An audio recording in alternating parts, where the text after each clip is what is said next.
Hello and welcome to Flicks and Chill with me, Luke. Today I have a very special guest on my show. Jeffrey is here. So, Jeffrey, why don't you take it away and please introduce yourself? I'm Jeffrey Rahming. I'm a writer for Sif Pop like Luke. I'm from Cary, North Carolina. Lived here for about 8 years. I've lived all around the U.S. I've lived in Washington State, Florida, Tennessee, and now North Carolina. So been around a lot. I like to travel, like to watch movies, and like to write. Nice. Nice and succinct. I like it. I Yeah. like it. Okay, so you've traveled around the United States. So Yes. how Yeah. many, okay, so how many, because you mentioned several, so how many states have you lived in so far? So far, I would say five. So Washington, hmm Tennessee, hmm Florida, South Carolina, and now North Carolina. So So yeah, you've five traveled, states. so you've traveled to both of the Carolinas. That's important. Yes. Okay. They're both okay. I mean, yeah, They're they're both fine. totally fine. We Yeah. definitely, or you guys definitely need both Carolinas. We don't have to, we cannot, or you guys cannot have just one Carolina. No, no, no. They, No. they are so wildly different. Like I've never been there, but I'm guessing they are not that wildly different that we need to. But uh, If you live in both, you can tell the differences. But if you're okay, not from like the American South and you just go to North Carolina and South Carolina, you would think they were the same place. Yeah. yeah. So what would you say out of those five, right? What is the quote unquote best place, or for you at least, what was the best place for you to live, and what was the worst place and why? Okay. That's kind of hard because it's like just with life, there's like circumstances, like wherever you live at the time, it's affected by your life circumstances. So it's hard to judge the place. But I would probably have to say North Carolina is, I would say, the best place I've lived in, Okay. quality wise. But it's also like I'm never sure how biased I am because I've only lived here as an adult, right? hmm So it's like I have a lot of good memories. I have a lot of control, a lot of my own money. So I don't know. But I really do think this is probably the best place I've lived environment wise. hmm And then the worst is Florida because That was quick. truly everything they say about Florida is like factual. I think it's funny as somebody who has lived in Florida for 5 years in his childhood, and then people will have like Florida stories, and hmm it's like they'll think it's like a joke, and it's like nah, like I'll hear the stories like yeah, that was my daily reality for like 5 years. It really is something in the water down there Yeah, for I sure. love like you trying to be all diplomatic about it. It's like I don't know if I can say, and then like 2 minutes later, and divorced Florida. I was like, not even any hesitation. I'm like, It's a I crazy like that. place for sure, for sure. I've heard stories, and I have also had on this podcast Patrice, another fellow Siftop, writer from Florida, and she Yeah. was on a defense for her, Floridians out there, on it, for like, is it a crazy place? Sure, but like from what I understood, she actually loves being there and living there, even though, yeah, you occasionally, see a gator. You know, you occasionally spot the Florida man running around and doing wild stuff Mm. we all hear about. Out of curiosity, do you know your Florida man? And if, does that question make sense to you? Do you know what I'm asking? Do I know what? Sorry. Your Florida man. Do you know what that means? Do you know what that means? So there, a No. couple of years ago, there was a trend where if Uh, you Googled the day of your birth, so like for example, mine is August 14th, right? oh And yes. Google Florida man and your date of your birth, there's Yes. always a Florida man something pops up. And if I'm not mistaken, mine is like Florida man took his gator and like meth and went for shopping and was arrested because of that, or something like that. Oh my goodness. It's I do remember that trend. I do yeah. remember that trend. Yeah, I'm like, Yeah. it's so wild that there's a Florida man, like, news headline for pretty much every single day of a year. Like, that's that to me, that's just wild. It's crazy. That's the crazy thing about that place. It's like the thing is like the stories are funny, and then what but it's Mm. like for me like living there, I'm like yeah, it was traumatic. Like as a kid, I'm like there was just wild stuff going on every day in my apartment complex. Like it was not. It was not a joke. It was crazy. It was like, dang, bro, Well, need it's to the get difference off the between meth. drama and comedy, isn't it? It's like, how far away removed you're from there. Like, True. when you're living it, it's not that funny. But like now, when Yes. you're like moved away, you're adult, you have your own money, then you can reminisce and be like, that was kind of fucked up, and now it's kind of funny though. Yeah, Just truly.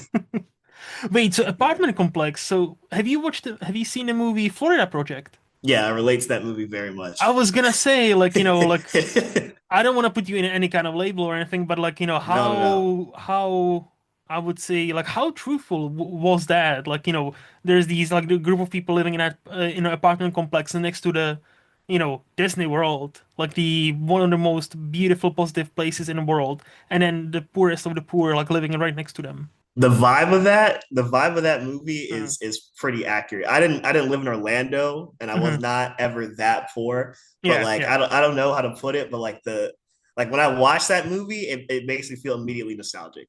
That's how I don't know. Mm-hmm. He really did a good job at capturing like the energy of a Florida childhood for sure. Yeah. I So think he even like Sean Baker, like now Oscar winner Sean Baker, I yep, think yep. he managed to capture the vicious cycle of being poor because I never been to Florida. I didn't grow up in that kind Mhm. of project, but I grew up poor. So let me tell Yeah, you, that also hit quite close to home for me, even though again I wasn't never as poor, I don't think. yeah. Or we were not ever as poor, but we are definitely not up there. Like we are like definitely like Mhm.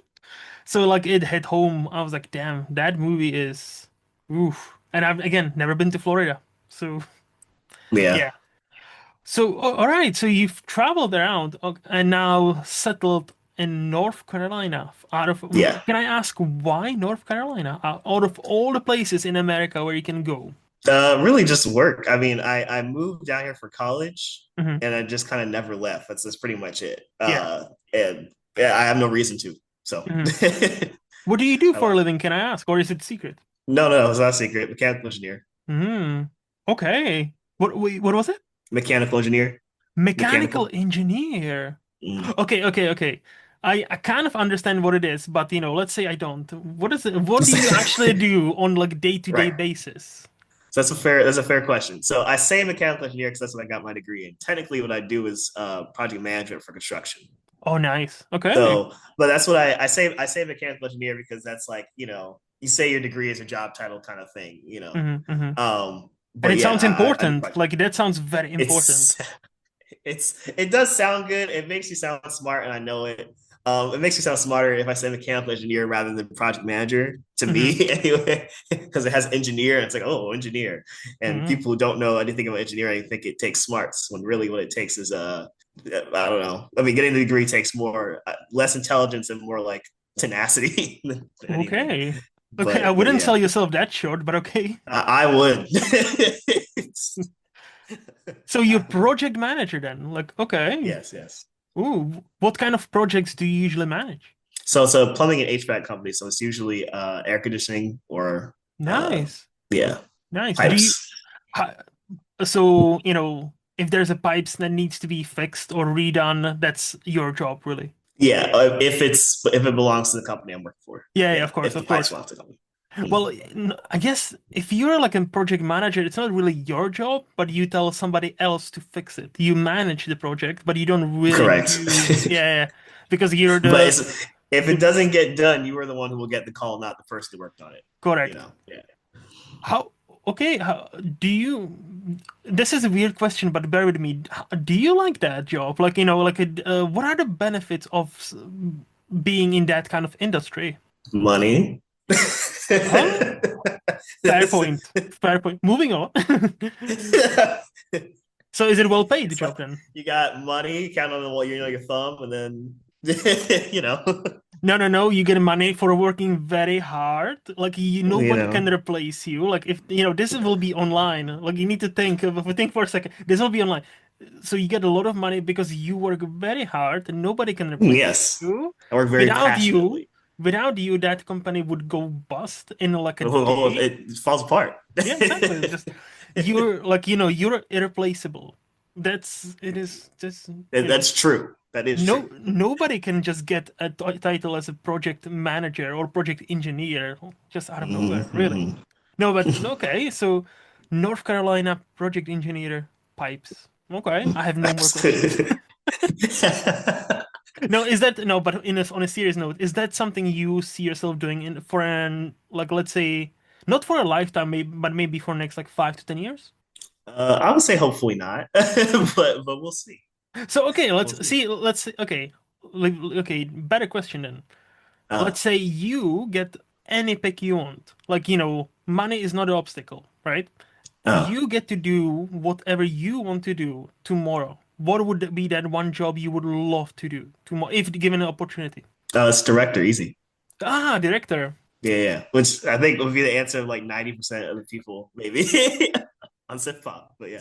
Pretty much same. Yeah, yeah, yeah. Okay, okay. Do you have an idea in head? Like, has there been like an idea or two you've had in your head for a while now, where if I ever get Mhm. a chance, this is what I would do? Yeah, I got multiple Mold. All for right, all sure. right. Will you willing to share one or two? What's one that comes to mind? I've always wanted to do a cross between like The Godfather and vampires. That is Oh, something I've always wanted to do. so like That's the Italian first one that comes. mafia. So like a mafia with vampires. Yes, yeah, which I'm sure Mm, has already been done. I literally I've looked for like I know that it has been done. I just don't. I haven't seen one that's been done on like a huge scale. mm-hmm, I mm-hmm. would love like a 5 season like Breaking Bad type series of that kind of vibe. Oh, so we're not talking a Um, movie, we're talking about a TV show now. So, yeah, for this idea, yeah, it would be. ah, It would so be. okay, so in that case, you wouldn't be like a director per se, you would be a creator. Yeah, in that case, that Ah, was the like, first creative idea that came to my mind because that's one mm. I've had since like college. That's what I've always came back to. Yeah, So like that a idea. vampire, but in mafia. Yes, Oh, yeah, and it you stretches multiple generations, obviously, because it's vampires. You know what's fascinating?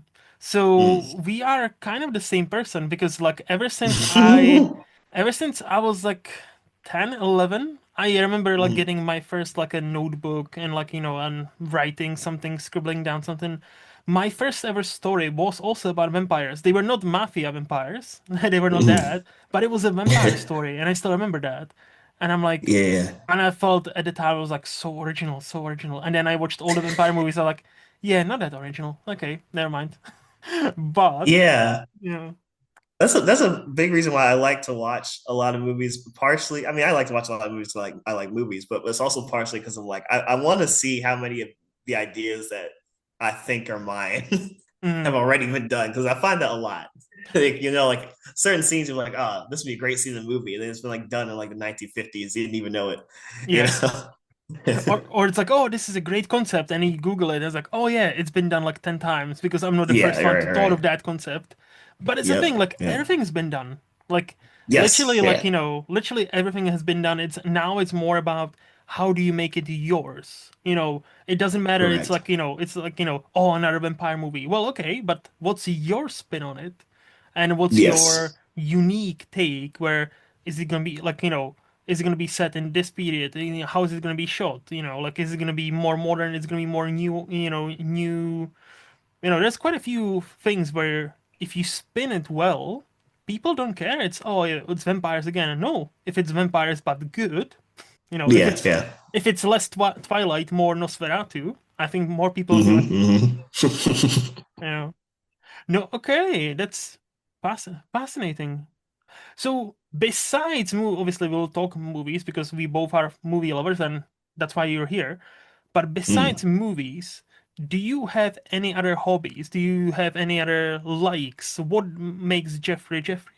I would say movies is my main hobby. Like that is Hmm. like what I'm known for in my friend group. So like that is Yeah. like my hobby, my thing. Hmm. Um, I would say like I wouldn't say I don't have hobbies, but like I would say hanging out with my friends is my hobby. I'm really lucky to still have friends still in the area that Hmm. I went to school with, to college with, Hmm. and so I like to go out a decent amount. So I would say that would be my hobby. Once everybody moves away, I don't know.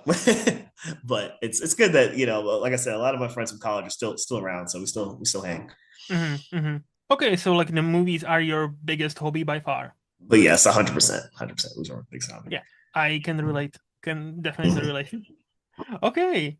Uh, question: Do you have any like a Tinder profile? And if so, do you have project engineer there as like to be like the draw? Not as big a draw as you think. I'm pretty short. Um, but I used to. I used Okay. to. I probably haven't used Tinder in like 2 years. But yeah, Mhm. I used to. No, I just wonder because like I would imagine not as many people or not as many guys would have that like like how you have occupation. You would see like your Mm. stereotypical ones like IT person so and so or like software developer, but I don't think I would see many like project engineer. So I just Yeah, it's a wonder. unique one. Yeah, I Hmm, get you get questions about it for sure. yeah, it's Yeah, I think it's a nice opener. It's kind of like like a talking point like yeah, gets both of you talking and then mm. night takes you someplace else. Yeah, yeah, yeah. Okay, so you mentioned five different states. So Mm. the next question, I'll leave it open to whichever state you want to apply this to, right? But if I were to ask you, hey, I'm coming to state, fill in blank here. Out of all the five you've lived in, where would you take me? Like for a 1 week holiday, 1 week only. Oh, And so where I would ask you, Jeffrey, where would you take me? Where would you go to eat? What's something in that state that's only there and you would recommend me to see? And again, it's a dealer's hmm. choice because obviously you've been through quite a lot. So, Yeah.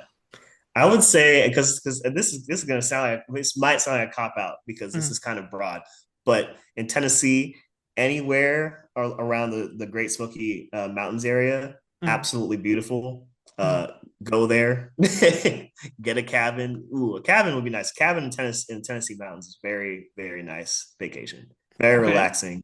Hmm. If it's a great vacation if you want to get away, is what I would say, Yeah. Yeah. and just enjoy nature.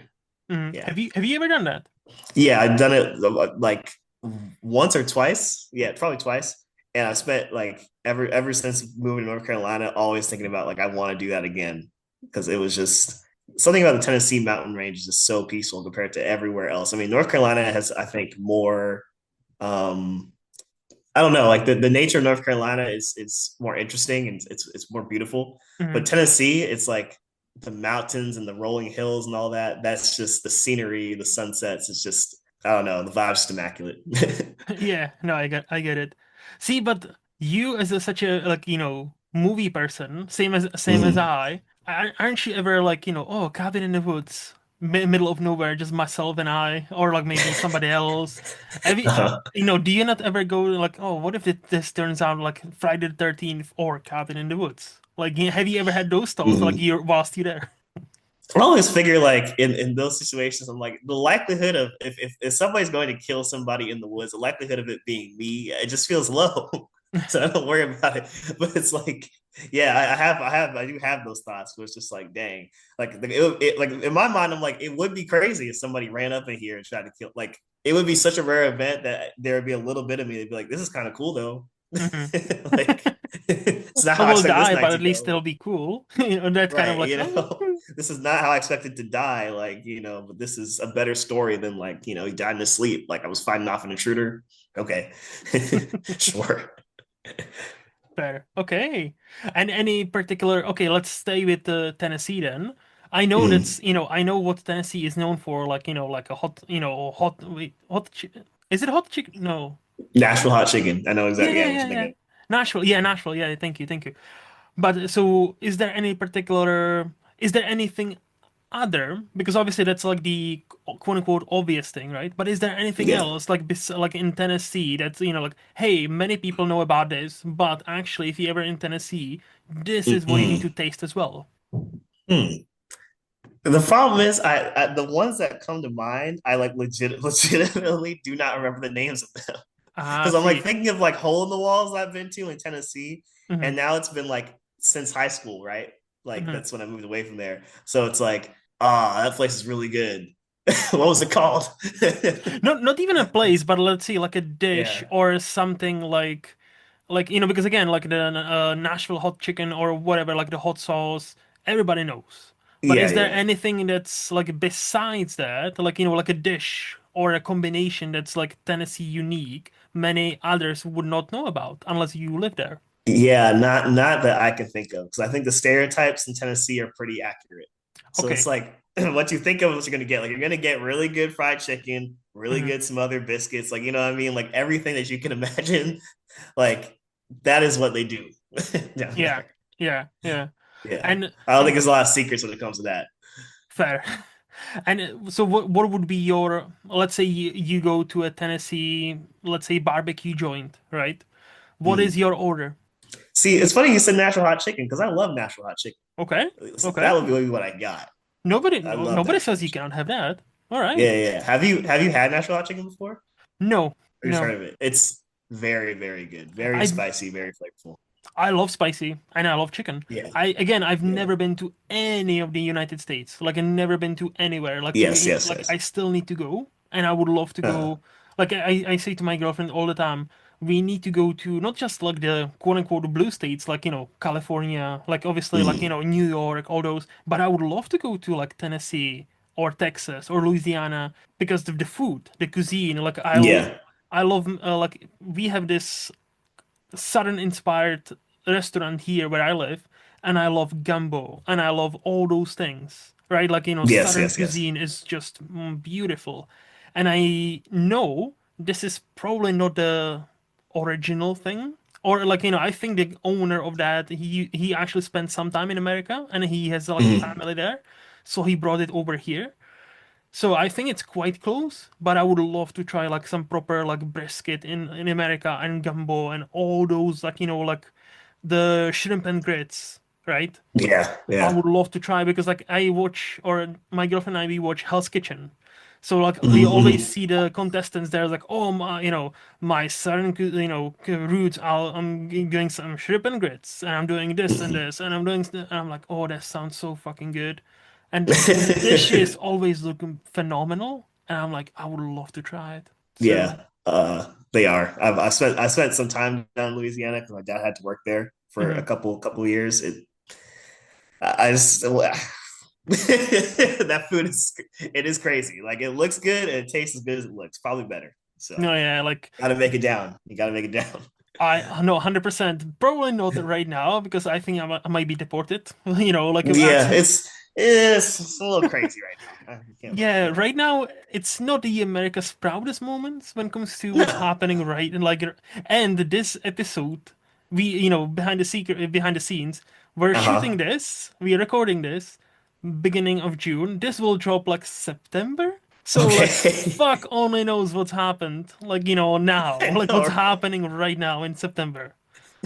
I Like. didn't know there'd be that big of a delay. That's so funny. That's truly like I Yeah, expect that by the time this comes out, like there'll be a completely different political problem than whatever is happening at the moment. because right now, like the girls have started to fight. Like The Elon girls and is- Donald have started to. We all knew that's gonna happen. I didn't think it's gonna happen this soon, but yeah, they are already going at it. And so, like, I cannot even dare to think what's gonna happen in September. Like, it's a fun time in America. Yeah, I think it's fun for it's fun. everybody else besides Americans. Like, Yeah, yeah, yeah, yeah, I yeah. really hope you guys are keeping or keeping well and trying to survive. I'm rooting for you. Like genuinely, Hey, I'm rooting for you. we're trying to figure it out. Trying to figure it out. You do you, man. But like honestly, I I not love, envious. that's most countries like other countries think with America right now. It's like you do you, man. Like if Yeah. that's what you think gonna take you somewhere, have at it. Oh yeah, it's just no, honestly. Oh yeah, before we move any further, I Uh-huh. had a question for you. However, you've kind of ruined it, quote unquote, and I'll tell you Okay. why. Because Uh until 2, 3 days ago, you were kind of one of those like properly off the grid guys. You had no social media, and now somebody started Letterboxd. I'm like, uh oh, look at him. Nice. Chris. So, what made you A, why are you so off the grid? What are you hiding? That's the first question. And second question, why start other books now? Like, what motivated you to finally make that jump? I'm not off the grid on purpose. I'm off the grid because I'm busy. I that's see. that's my true answer. That is my true answer. And I'm also like in real life, just to be real, like truly a bad texter. So that comes off in every other social interaction, unfortunately. But as for the letterbox thing, Aaron always makes fun of me all the time because every time he does the game that he does in his podcast, I don't have a letterbox, so he has to Yeah. like randomize it. And I've always said, I'm like, for like 4 years, I'm, like, I'm going to get one. And it literally is just like, I have no excuse but laziness. I don't know what to tell you. I've just been lazy. And Hmm. it's just like, I'll have the ratings even in my head. And I'm just Hmm. like, I don't have an account. I don't feel like starting one right now. Hmm. Hmm. And then literally last week, I was just like, I don't know. It just now is the time. I Hmm. really don't know why. I don't. I couldn't tell you. No, But that's that, fair.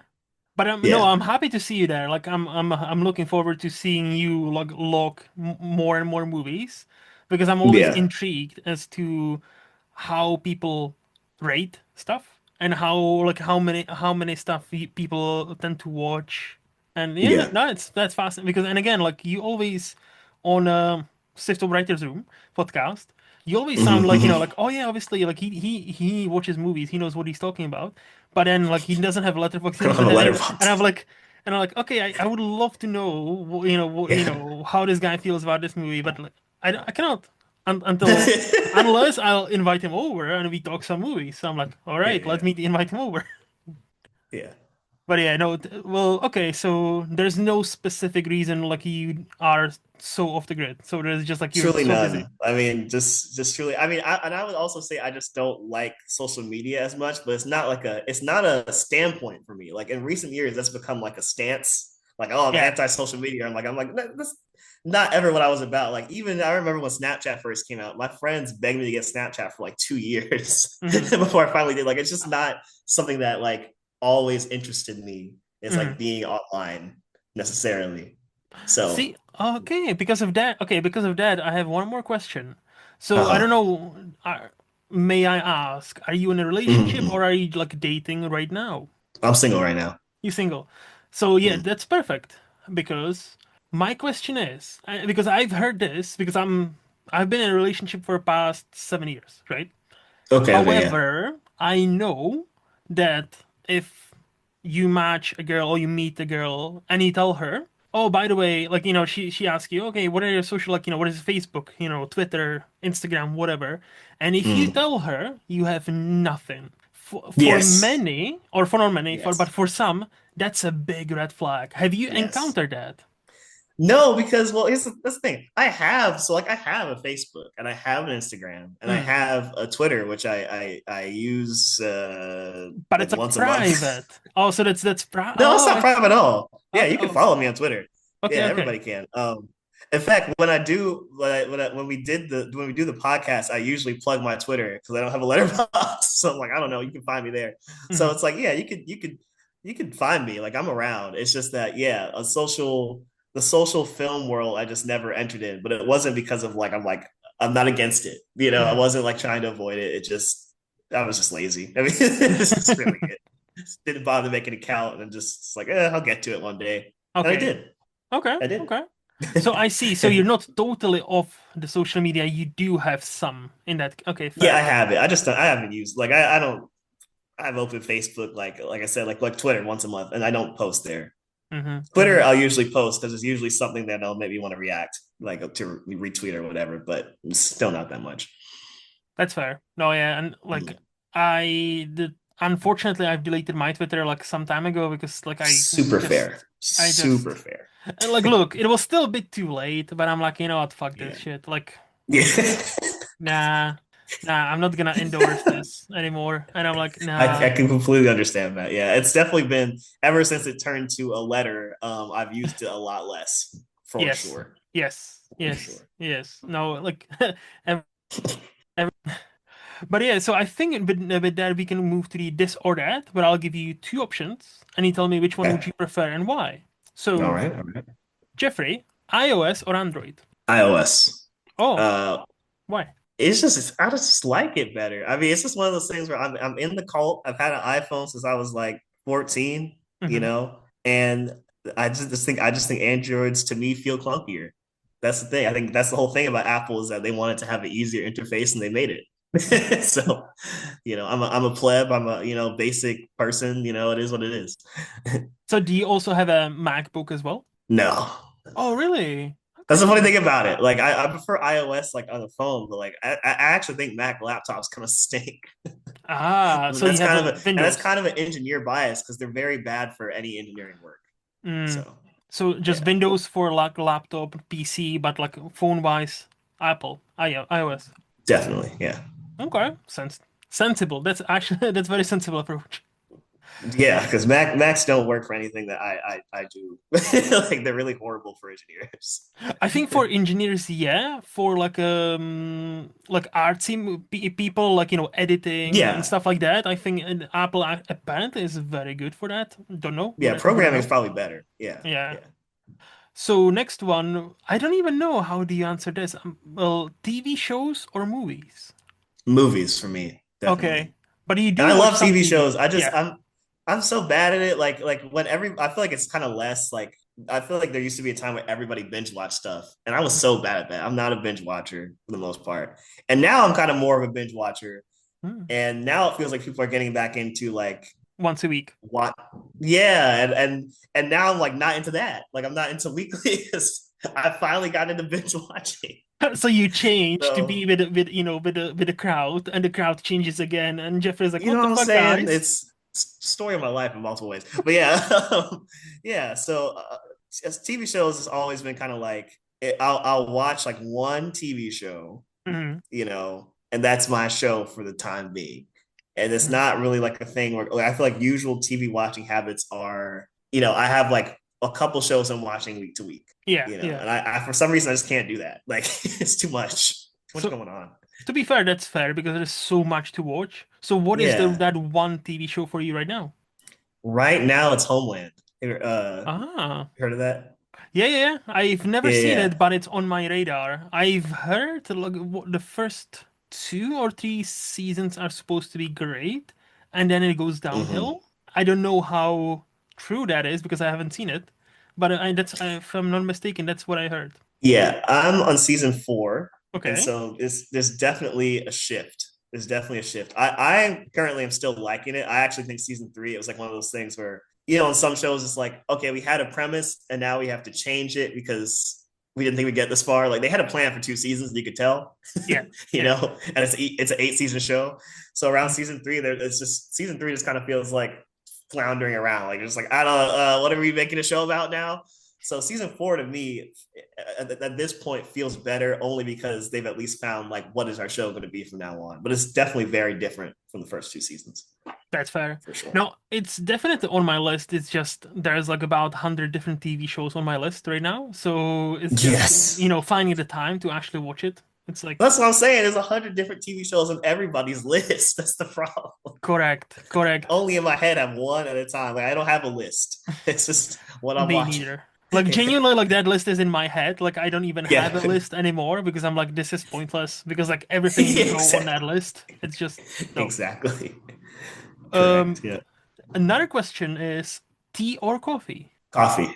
Okay, how do you take your coffee? Uh, really girly, like French vanilla. Like here's the thing, I'm not a fan of either. I'm not a fan of either, but I Okay, prefer coffee to tea. so Yeah. but really girly. French French vanilla. What is that? Like, is that? I know vanilla syrup, but like French vanilla. What is that? Actually, I don't. I like I know that's what I ordered. Like I don't know what makes it French. I don't. Ah, I don't know French okay, vanilla. Like I don't know the difference. That's just fair. what I. The place I go to is called Bugers Bagels, something like that. Hmm. Hmm. Bugers Bagels. That's where I go for breakfast. Hmm. That's what I get. French vanilla latte. Well, it's latte, so that makes sense. So I'm okay. Okay. Hmm. Yeah, Sounds good. Like latte is good as long as it's a decent yeah, coffee. It's a decent coffee. yeah. Money or free time? Free time, Oh, free time. interesting. Why? Uh, because you only got one life and you got to spend it how you want to spend it. I mean, my job, for it's not that hard to be honest. So I have I have more free time than a lot of my other people I went to college with who have jobs that pay significantly more but Mm, take significantly more of their time. mm. So it's I would say free time is better. I mean, you have one life. You need to spend it how you want to spend it for the Yeah, most part. For yeah. the most part.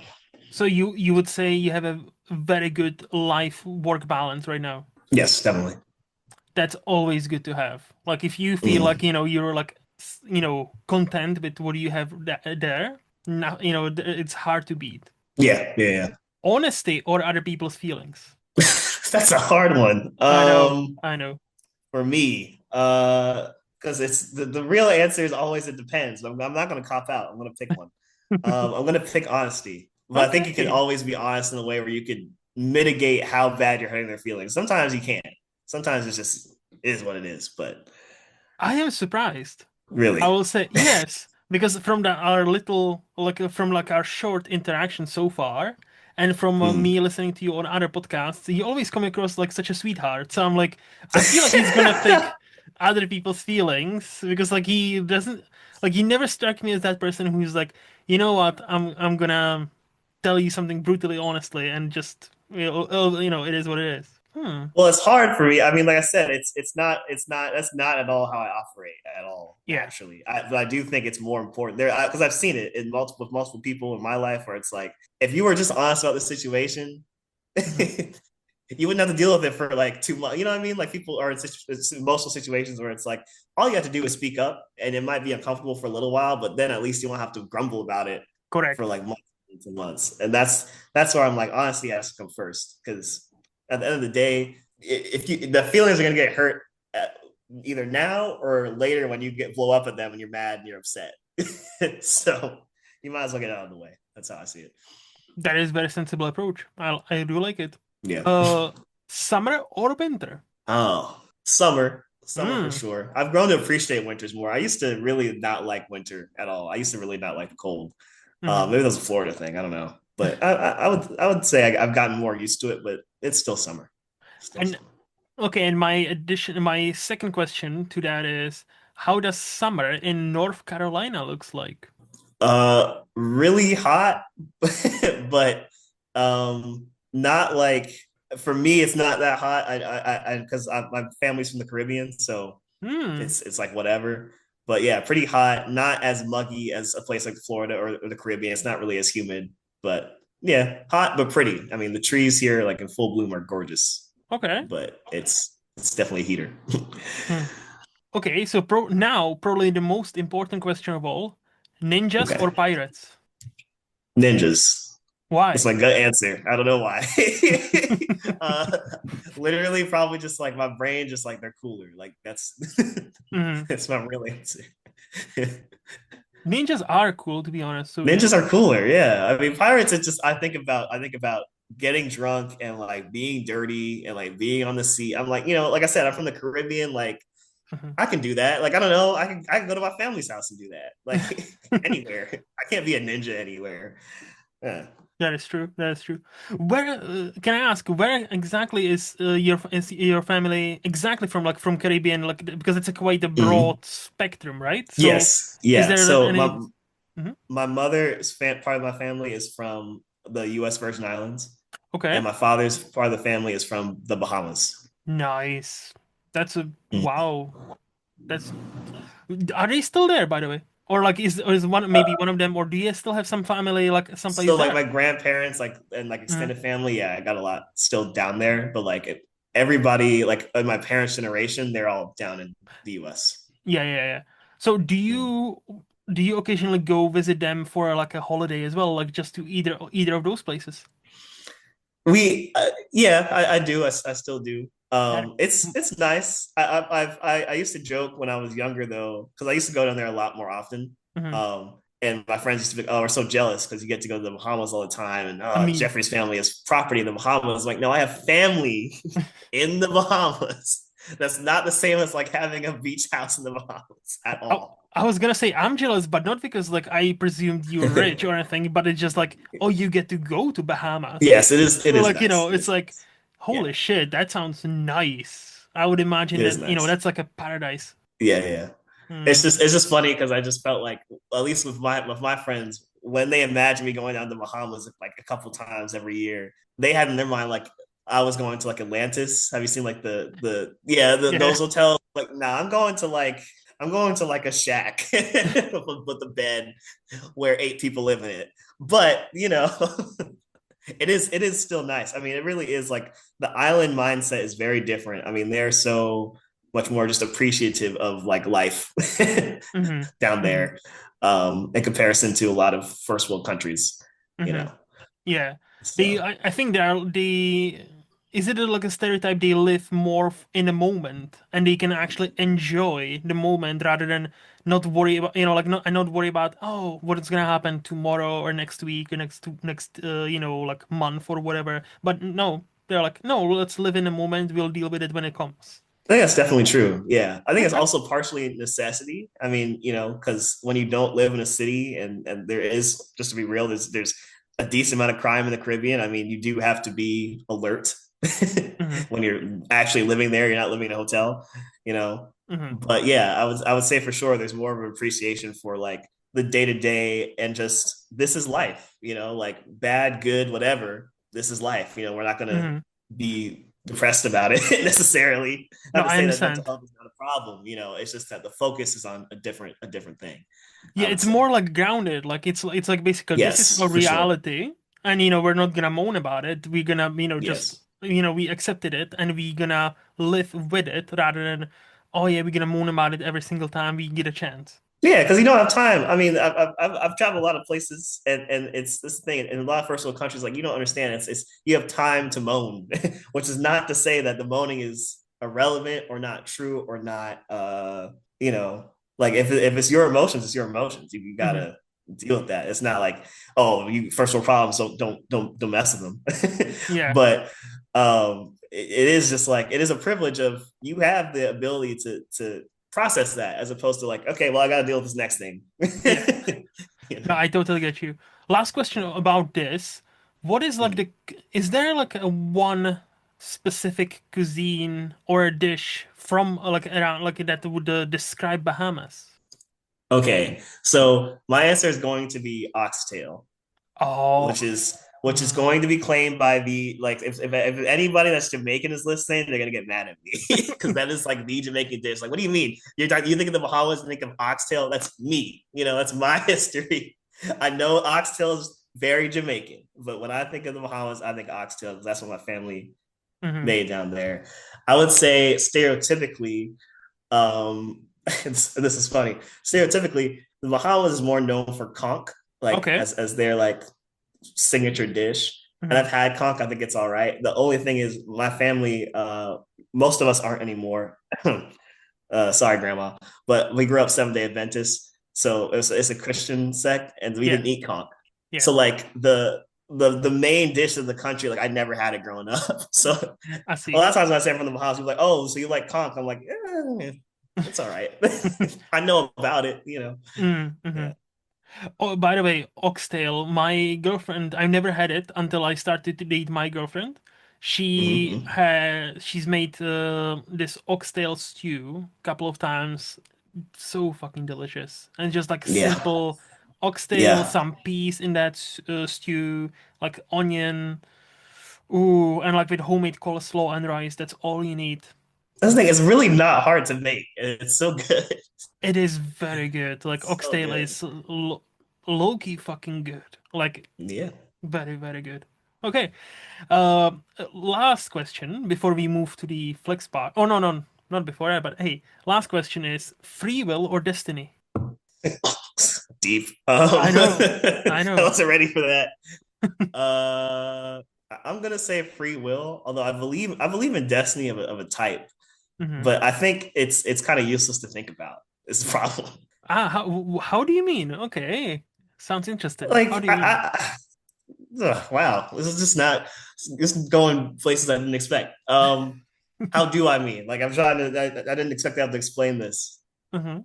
Uh, I would think I would say like in Oppenheimer, right, where you see all the how they talk about how most of the world is empty space. Hmm. Hmm. I would say that most of us don't really know what's going on here, and that we're a bunch of neurons and electrons spritzing around, and things Yeah. are just kind of happening. We can pretend we understand because the human brain is a reasoning machine, and we like to make reason out of things. But I think it's more of us making sense out of what's here than what's Hmm. here actually making sense. So I believe in destiny in the sense of free will is an illusion, in the sense of everything that you think is an original thought probably descends from the necessities and thoughts of the people that comes from the past, right? Like we Hmm. are thinking about things because we're in the situation that we're in. If we Hmm. lived in ancient Egypt, we'd be thinking about different things. We don't have free will in that aspect. Does that make sense? Interesting. So first of all, the way you're talking about like, electrons, neutrons, like spoken like a proper mechanical engineer. Like, Oh my god! Oh god! I'm like, I'm like that tracks. Disgusted with myself. That tracks. But also your definition of so wait, so therefore, do you believe any idea you will ever have is not original? By that I don't even logic, know where they. I would say I wouldn't. I don't even know where they come from. Is the problem? soul. Soul, you can say that, Hmm. but that's kind of like a catch-all term. I mean, we don't really know where these ideas come from. I don't know where the Wachowskis got the idea for the Matrix. I mean, they had a lot of influences, but to coalesce everything like that, like Hmm. I don't know where the idea for that comes from. I don't know. So, and I don't know if humans will ever know. I mean, that's like where does consciousness come from? I mean, you could say God, you could say this. We don't. Who knows? We Well, don't it's a know. thing, like, if you're Christian, they would say Jesus. Hmm. If you're into Islam, they would say obviously uh I'm blanking on totally what's the main guy for Islam? Allah. Allah. I was like, duh.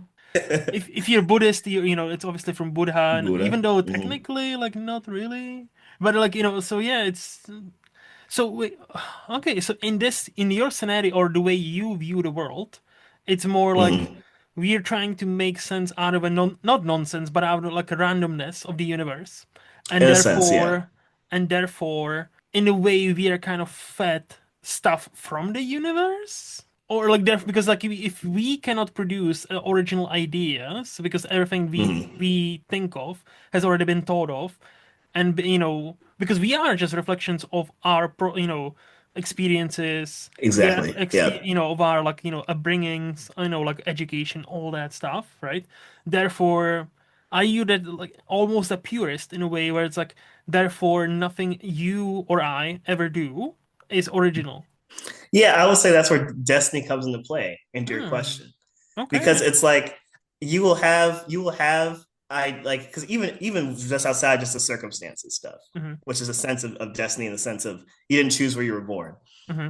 Then you have I in the realm of ideas, it's like I said, you don't know where that stuff comes from. So like Walt Disney, like you want to say like, oh, he was a genius and he came up Hmm. with Mickey Mouse and he did all this animation stuff and da da da. But it's not like when Walt Disney was born, he was like, I want to be a genius. I want to receive Yeah. the idea of Mickey Mouse and I want to receive the idea of Walt Disney World. He didn't will that into existence. Like that's the American dream would like to imagine that he did. Hmm. That he just was just so industrious that he figured that out. But it's like not really. I mean, who knows why Walt Disney got Walt Disney's brand? Hmm. That's in a sense destiny. Like in a sense, but isn't it In in a a sense like, sense. in a sense, isn't it like if you go and do what you're best at, like, like he would always like, and I don't know if he planned this empire that became House of Mouse, right? Mm-hmm. I don't think he did, but like he knew he would like to animate, so he started that. Like he like Mm-hmm. developed some characters, and then it just took again, like that's the like stuff outside of our control. Meaning, like for example, if you get the chance to direct your movie or a TV show, right? It might Mm-hmm. become a sensation like Game of Thrones or Breaking Bad, or it might flop on a first season because for one reason or another, nobody watches it, right? And if Yeah, there's yeah, no yeah. audience, if it's no, there's no marketing, there's no audience, it might be the best TV show or best movie ever, But if nobody knows about it, does it exist? You know what I mean? Yes, which So happens it's all the kind of time. like, I mean, yeah, yeah. 100%. No, especially now, like so many movies, TV shows, like, again, like so much to watch. Mhm. And like, so in that case, it's more like, isn't it like a, it's not like, I think he was a genius, but at the same time, was he also in the right place at the right time for his time period? 100%. But I think that's like Mhm. for any successful person and any a person of some sort of importance. Yes, they had to have some sort of knowledge, some sort of like, experience in their field, whatever that field is. But I think what many real successful and really smart people tell you, there is an element of what we would probably call luck rather than destiny you cannot Mhm. control. And then, Mhm. so again, and that's where it comes to play, where if you do this thing at this particular time, it will secure you until you die.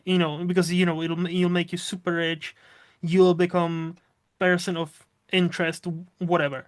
But if you do it Yeah. just like day later or a month later, it will slip through the cracks, even though you made exactly the same thing. Mhm.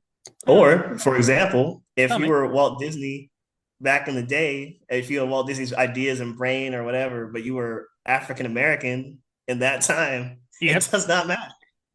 It does not matter. You're not getting those opportunities. It's not happening.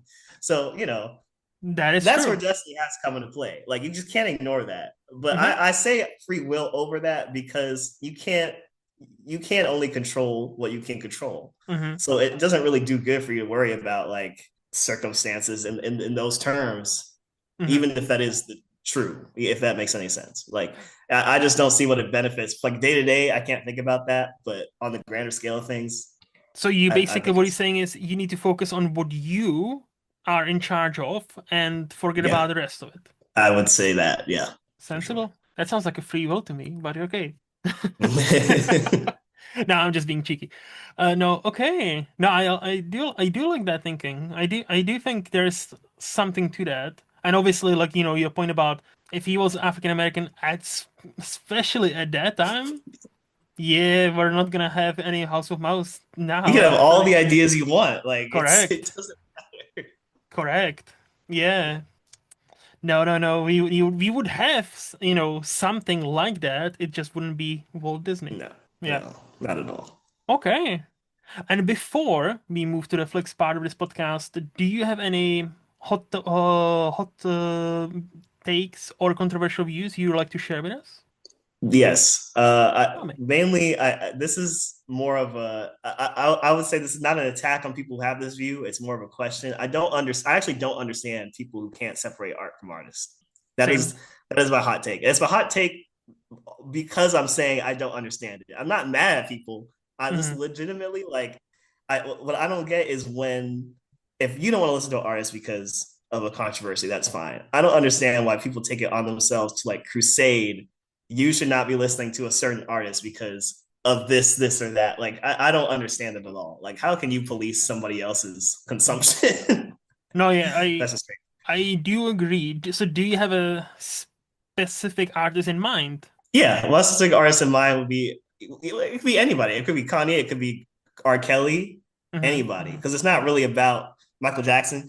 It's not really about the artist specifically as much as it's about like I don't know. I like I said, I legitimately don't understand. Like if somebody puts art out into the world and it affects you emotionally, that connection is between you and the Hmm. art. I feel like Hmm. if that makes any sense. Of course, the artist has a piece in that because they made it, but at the end of the day, it's like you don't know these people, and I don't think you should be expected to defend somebody. Like, just for example, I don't think you should be expected to defend whether or not Michael Jackson is innocent or guilty of touching children, dependent on like Thriller. Like I'm not gonna listen to Billie Jean because I need to look into the legalities of this man. Like, no, like that doesn't make any sense. My connection with Billie Jean is not about that, Yes. at Yeah. all. Mhm. So that's just how I see it. No, I've always said that okay, so I totally agree with you, 100%, Mm. because I've always said this. If you want to truly separate the art, sorry, if you truly cannot separate the art from the artist, you will have a miserable experience with any kind of art you're trying to consume. Like whether it's music, whether it's movies, whether it's books, Hmm. whether it's fucking paintings. Like Yeah. many Yes, like anything. like like many people they make the best kind of or they've made the best kind of art there is, whether it's again Michael Jackson, Woody Allen, Kevin Spacey, right? Like, do I like here's an example. Do I like Kevin Spacey now? No, because what seems to have happened and all the people that came forward just so happened to die. Three out of four suicides? Interesting. How does that work? Interesting. But okay. I'm not implying anything. I'm just saying, very interesting. But at the same time, because of that, do I believe Kevin Spacey is any less talented than that? And he's not one of the most talented actors of his generation. Unfortunately, he is still fucking talented. So that's the thing. Yeah, so what I was saying was with Kevin Spacey, it's like you can't ignore the work that he did, and it's like my go-to with that would be like Kanye, where it's like for me as a fan, it's hard for you to even if you're not a Kanye fan, like for someone else to tell you like, oh, it was never that good. It's like, well, if you're saying that reaction, what he's doing right now, it's like I don't know what to tell you. Like, obviously, I don't support what he's doing right now, but it doesn't mean that the music that he made in the 2000s was not crazy good. Like, you just can't really get around that. Mm, mm. So, yeah. No, yeah, for Kanye, like it's much easier for me because I've never been such a big fan of his. Like I've Mm-hmm. heard some of his songs, but I'm like, it's always sounded fine to me. I'm like, okay. I never seen that kind of like oh, he's a musical genius. But I know people who have, you know, said that before. So for me, watching his downfall specifically and specifically why and what he's saying and doing, I'm like. Yeah. My dude. My dude. Yeah. And especially And now he's got a literal song called Heil Hitler. yeah, little ditty. And I'm like, what the fuck? Like I said, I'm not into defending him and his actions in the Hmm. slightest. I will say as a fan of his music, Yeah. to be specific, um, that the him as a person, he does a lot of shock and reactionary tactics that I wish that people understood that that's what that was. Because then I'm like, Hmm. you are feeding him every time that you react to this nonsense. You're feeding his insanity. But it's not like anybody's fault. Like, I'm not saying it's like, oh, the public is affecting his mental health. Like, no, he's tweaking on his own. But I'm just saying, like what if you did not give him the attention, this would not be happening. I promise. That's my opinion on what's going on I with that. I hear you. I hear you. And to a degree I understand and Mm, to a degree I actually agree with you. But I think and I cannot believe I'm gonna say this. I mm. honestly feel like him leaving Kim Kardashian was probably the Mm. worst thing he could have done because it seems like she at least, or that family somehow kept him on the drugs he needs. Need If there's a bipolar person, if I ever seen one in my life, it's Kanye West. And again, that's yeah. not any fucking shade or me being like cheeky towards him. No, No, like no, it's just he yeah. genuinely seems like a person who is almost crying for help at some point. And I'm like, that's not even funny. This dude should get help. Like, Yeah, he's yeah. just That's another thing when we talk about stuff like that. It's like a lot of these dudes, men and women who get canceled or whatever. It's like they have legitimate mental health problems, and I think it's kind of weird that we have a society that has like very like gung ho about mental health, and yet also struggles to extend that to celebrities for some reason. mhm, And it's like, or to be like, oh, well, mental health does not excuse you from being an asshole, which it doesn't excuse you from the consequences of being an asshole. But it's like, yes, mental health can be a reason that you're an asshole. Like we can't act like like people weren't put in mental asylums because they weren't assaulting people on the streets. Like no, like that's a part of mental health sometimes. That's a part of yes. mental health sometimes, and you can't necessarily always extract that. What do you mean? So You yeah, want a nuance here? Like, what do you mean? No, we live in a world where everybody, it's black or white, right? Everybody's either Yeah, 100% good or 100% bad. Like, what is this? yeah, yeah.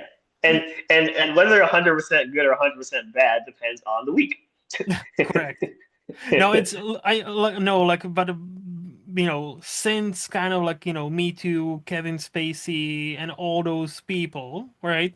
Hmm. I've learned not to not I'm not gonna say root, but I'm gonna say I've learned to fan over any specific celebrity in a way where like, oh yeah, they could do no wrong. Oh, I love them so No, much yeah, because like that's I think that's the ultimate message here, I think. Nobody, like, no matter how many interviews you've seen with them, no matter if you follow them on their like Instagram or Twitter or Facebook or whatever, fuck, doesn't matter. You do not know any of these people unless you actually nope. do. Unless you actually do, okay, in that case, that's fair, then you can talk and then be like, all right, I actually do fair. But, nobody knows, like, this could be the nicest person ever, and behind the closed doors, it could be like a total fucking dick. Yeah, Uh, yeah. there was this just now, like, now, do you know the rapper Doechii? Uh, Dochi, yes. Mm-hmm. Yeah. So like I was like, oh yeah, she seems cool. She's got the anxiety, somebody's love, and it's Hmm. like, and I'm like, it's a good song. I don't mind it. And then she already has like a controversy where basically like a Met Gala dress, like she was basically not nice to her own staff, demanding more Hmm. umbrellas for her outfit that was like kind of mid. And I'm like, Yeah, kind of whack. Yeah, I didn't know this incident. Yeah. and I'm like, really? All that for first of all, even if it was the most beautiful outfit ever, I would still be like, but like I understand we live in this world, but like fucking 30 minutes later, like, really? I'm like, Right. I'm like, girl, you just Offer started. that. Like, yeah, like you just started. Like I'm rooting for you. It's kind of like the Tyra Banks meme, right? Like I was rooting for you. We were all Yes. Yeah. rooting for you. Yeah. And I'm like, I was rooting for you. Like, girl, like why would you like like basically she pulled like Mariah or like Beyonce, like like as if like Yes. Yeah. I have 20 years of experience in this business, therefore I'm gonna treat you like Yeah. shit. And I'm like, girl, you just started. Yeah. Like, chill the fuck down. Like, no, don't be like Yeah. that to your own staff members, like to the people you Hmm. employ. Like and then have a song about anxiety. It's kind of it's kind of It like is that. kind of funny. That Like, is kind of funny. isn't it ironic, as Alanis Morissette would say? Isn't it ironic? Yes. Don't you Yes. think? Very ironic. So like yeah, like basically, and there's like tons of like other like examples where like you don't know these people. Like you Yeah. can we cannot root for them. Like no, not root. You feel free to root for anybody, obviously, but don't we cannot be certain that somebody is either so great it's unbelievable or so bad it's unbelievable. Because most of the time the Yeah. truth is kind of in between. Like It's always in between when it comes to public opinion because it's public opinion will always go to the furthest extremes of whatever like that's the problem with celebrity culture is like the same thing that makes people idolize people is the same thing that will make you demonize them later like it just you shouldn't put yes, anybody that high on a pedestal like yes. you're going to knock them down like it's just yeah it's yeah And we've seen it, unfortunately, with women in this industry. Like, I still remember, like, when she broke through like, on a scene and won her first Oscar, everybody loved Anne Hathaway. And then there was a period of yeah time where yeah suddenly everybody hated her. I'm like, wait, what happened? What did she do? Like, I and I don't still don't know understand. why yeah Me it's neither. I'm weird like, what the fuck, my girl? Like, I've always been her fan, and I'm like, what did she do exactly? Oh, nothing. We just kind of hate her. I'm like, what the fuck? And the same happened with like Jennifer Lawrence. Like for there was a hmm couple of years where she was like, oh, yeah everybody on the internet like loved Jennifer Lawrence, and now it's just, oh, she's so fake. She's so down to earth, but it's all fake. It's all... I'm like, what did she do now? Like, what? I don't understand. Like, people, what the and it would be nothing. Like it's just like Jennifer Lawrence and this annoying thing that annoyed like me. Like like that would be like what the article would be about. Like Jennifer Lawrence did something and annoyed me, yeah. and that would be like I'm like this is not news. Like Yeah, you're it's literally just just writing hit pieces on people. no, yeah. So I'm like, oh, honestly, like, good for the celebrities who stay off like Instagram and like, Twitter or whatever, and just like, hey, I'm just chilling. And I'm like, Yeah, good yeah, for them. As long as they are good people, as long as they are not, you know, part of some party that kind of yeah. like, hangs out with children. I'm like, don't do that, please. No, just I don't. Anyway, any other hot takes you would like to share with us? No, but I'd like to add on Hmm. also in general with the Me Too stuff. Tell me. And this is not the best example Okay. uh to go to, but this is a good quote from Jerry Seinfeld where when he was asked about this, Hmm. all the one in the middle of in the midst of the Me Too movement, and they said, "Oh, what do you think about all this stuff going down in Hollywood?" He's like, "Do you mean all this stuff going down in the world? Because it goes down in business places and workplaces, Hmm. in government." And it is just for me, it was one of those things where we judge celebrities a lot of times on stuff where, like, if you pull back the curtain on regular society, a lot of that stuff is actually happening, like in your neighborhood. Like, Yeah. not to be crazy about it, but just honestly, it's just one of those things where it's like because in that society, in that section of society, you have a group of people where their entire life has cameras on it and someone analyzing it all the time. You're going to have a picture of all their bad moments, Yes. in a way that the regular populace does not have. You're Hmm. not going to have people following you around trying to watch you slip up. And if you Yeah. did, you find a lot of slip ups. So that's kind of my thing with any cancellation is it's just kind of like some of it, of course, is like, well, this is just a crime, like. Yeah.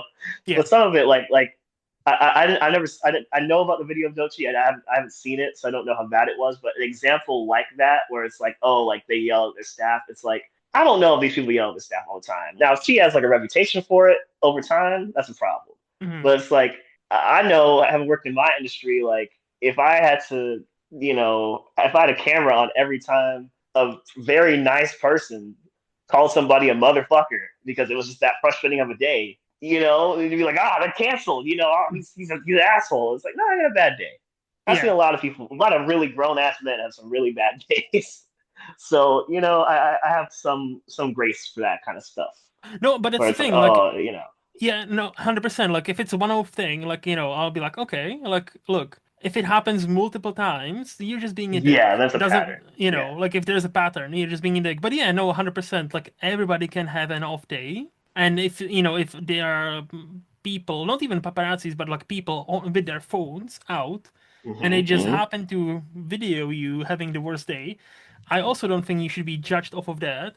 But as you pointed out, somebody as Jerry Seinfeld making that point is also not great Yeah, because like he's not. somebody who's been dating this girl, like they are now married, but like they did meet when she was 16 and He's picked her like up from 35 or something. her high school. I'm like, what the actual fuck? Yeah, so it's one of those things where I'm like, oh, that's a great quote. I wish it came from anybody else. And I'm like, yeah, that reminds me of that meme. The worst case, the worst person you just made a brilliant point. And it's like, Yeah, boom. exactly. Yeah. Like, why you were the worst person to make this point, but it doesn't mean that it's not a good point. Correct. Correct. It's like, Unfortunately. yeah. So, anything else you want to add? No, that's it for me. All right. I think with that, we can move to the flex part of the podcast and finally talk some movies. What do you think? Sounds good to me. Nice. So, here's the time of, or a part of the podcast where I ask you, Jeffrey, what is the last new movie you would rate 5 out of 5? So, anything 2020s onward. So I want to clarify just so I do have everything prepared, but Mm-hmm. when you said last, you did mean like the last one you saw, Yeah, right? the Yes. last one Okay. you saw, yeah. Understood. Understood. Yes. So new movie, I'm going to say Oppenheimer. That's the last one Nice. I would rate a 5 out of 5. Nice. Yeah. Obvious choice, easy choice, but yeah. But like yeah, I think it's many things have been said by me even on Oppenheimer. I'll just Mhm. say again one thing. It's insane how in any other pretty much any other director's filmography, this movie would have been leaps and bounds their best movie they've ever made. And Yeah. it's Christopher Nolan's filmography, you can find if you tell me 5, 6 movies of his you would prefer as his number one, I would be like, oh yeah, that makes sense. Yeah. Yeah. Yeah, definitely. It's Definitely. it's that fucking insane. Like we just had a debate about it this morning where it's like, oh yeah, Dunkirk is like maybe like a lower tier of his, and three people were like, no, Dunkirk is amazing. I'm like, no, I'm not saying it's not. I'm just saying like I would choose these four movies over that, but Dunkirk is still a phenomenal movie, and that's my point. Mhm. It's such a great Yeah, movie. exactly, exactly. It's Okay, hard so to choose Nolan. and Oppenheimer. Okay, so I'm guessing you were also happy when he finally got his directing Oscar. Yeah, but it felt like it had to happen. Like it was one of those things where it felt like if they didn't give it to him this time, it was like you might as well just give him a placard that said "fuck you." Like like at this point, like you had to give him the Oscar. It's just yeah, no way. I loved how it was set up that Steven Spielberg himself like handed over that Oscar. It's almost like, it was like a symbolic where it's like, hey, new timer, it's your time Yeah, now. It's just that was nice. it is symbolic. They know who's gonna win. That's like when Martin Scorsese won his Oscar. Like it was presented by Steven Spielberg and George Lucas, and I think Brian De Palma is like, oh, what a coincidence! His three friends I know, happen to right? be presenting the Best Director Oscar in the year when he finally won after like 30 years. Like, yeah, but it's still cute when they do It is cute, like, but yeah, that. it is such a coincidence. You're right, such a coincidence. Yeah. So, what is the last quote unquote teen movie you would rate 5 out of 5? So, anything between 2003 and 2019. Squeaking right in at 2018, I believe, Spider Verse. That was the last one I saw Oh, that rate Into the 5 out of 5. Spider-Verse. Into Spider Verse. Yeah, yeah. Mm. First one. Okay, that's a great choice. Why that movie? Well, by the way, what is it you love about that movie? I don't know. It's just so enjoyable. Like it's just there's some movies like I'm a big fan of movies where it's like I don't know like The Irishman, like they're long, they're epic, and they make you think. Like I'm a big fan of those, and so a movie like Spider Verse where it's like an hour and 45, and it's just like breezy and great and damn near perfect in my opinion. I've seen it so many times, just really rewatchable. You Hmm. know, and I'm not really a kind of person that likes to like rewatch movies a lot. So the fact that it has the effect on me is like that's a good sign to me. Like I don't tend to do that a lot because really because of the type of movies I like. Like you can't rewatch The Irishman every day or something. I Yeah, love it, yeah, but you know, it's just not good for you actually if you wanted to watch this kind of movies every day.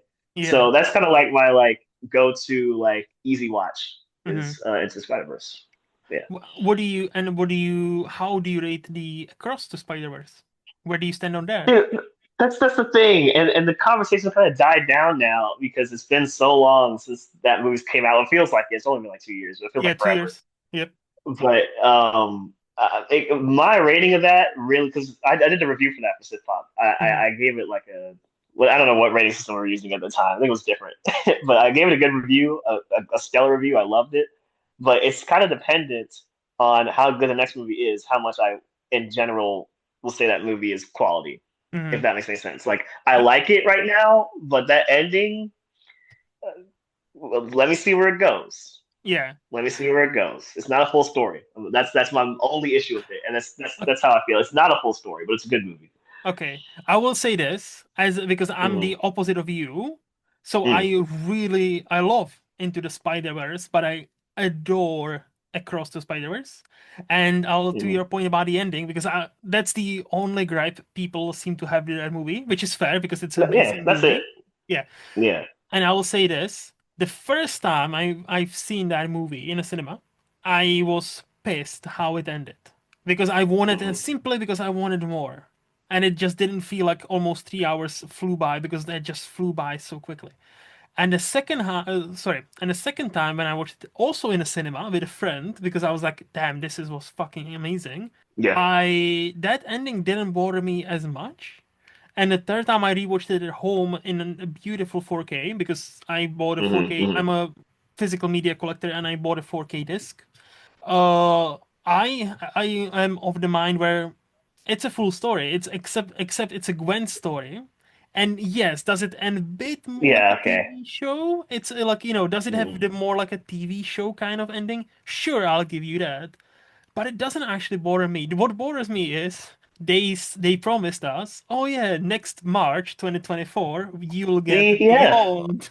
It's like now it's like 2029, and I'm like, fuck me, man. Like I wish they have not done it like that. Yes. because like now, like if they actually delivered, like and we would have already had Beyond Spider-Verse, that would have been awesome. But now we need to wait another 4 years, and I'm like, And the uh, problem with waiting is that I don't know exactly how to describe why this is, but like that ending is an ending that is prepared to have a movie that comes out in like a year. I don't know how to put it, but like you know what I yes, mean? Like it's yes, not supposed to be like a 8 year gap and no, you're waiting and you're waiting and you're waiting and then finally you get like it's not a good effect. I mean, it's like if they made us wait actual 5 years for Endgame to come out. Like it's not yes, yes. it's not looking good, No, and I'm it's hoping not. that's going to be good. But I'm like the fact that you guys have gone back to the drawing board so many times, it feels like is not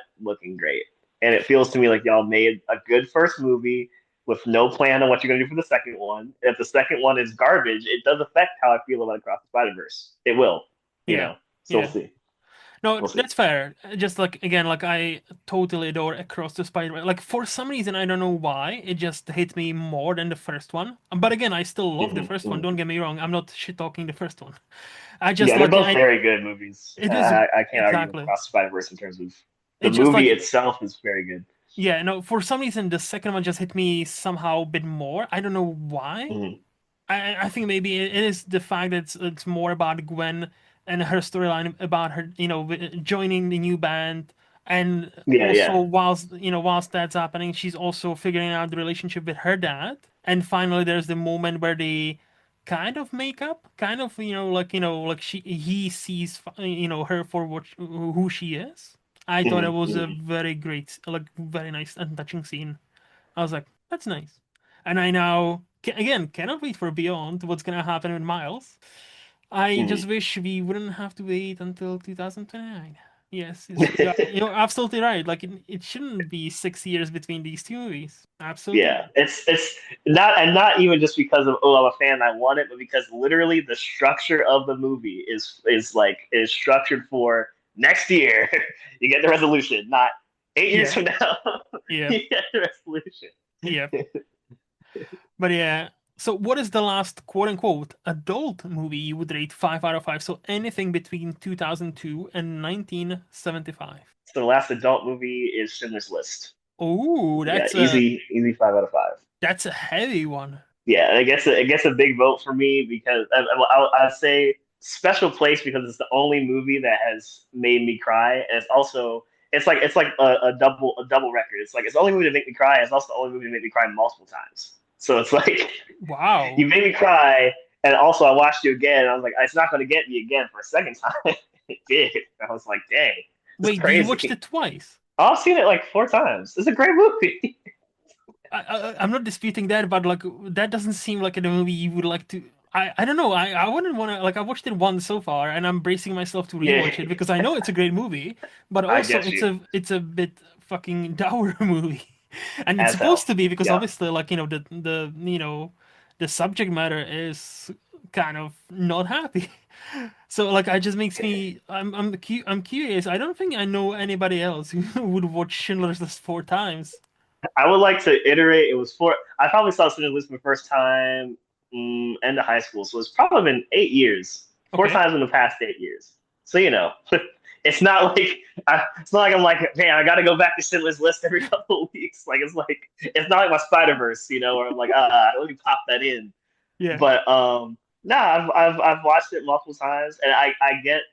I'm now just thinking about the fact that that is one of those movies where most people who have seen it say they've only seen it one time, and I'm like, that makes sense. And I'm I'm thinking about that. Like I can understand that, but I would say that that's a bit unfortunate because that is a movie that has so much going on in it that there's stuff that you will only see on like your third watch. Yeah. Yeah. But I can understand why. And like, so the reason I watched it multiple times because the first time I watched it, I didn't watch it again for like another 4 years because I mean it was like that was very powerful and it made me cry. And like I said, movies don't usually make me cry, so I was like, that was uncomfortable. I really want to experience that again. Hmm. So it had been a while when I finally went back to rewatch it. The second time I watched it, like Spielberg's technique in that movie blew me away. And so the other 2 times I watched it, it's because it's like it's just filmmaking wise one of the best movies ever made in that technical level, besides the emotional stuff, which is also incredible. Yeah. Like just like some of the long takes that he does, and it's like how the hell do you even do this and make it look and feel this real? Like it's just it's a movie that impresses me on that level.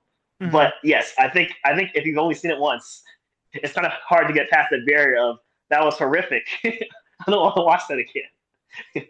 So Yeah. I understand why most people only seen it one time, but you are missing out. I will say No, I you're missing will out. look. I'll definitely need to rewatch it because it's been like kind of like you. It's been since not even high school. I think we watched it in a primary school. But it was Oh like, wow, but it was primary school when Jesus. we were like 14, 15. So that was like Okay, when okay, we were okay. like older.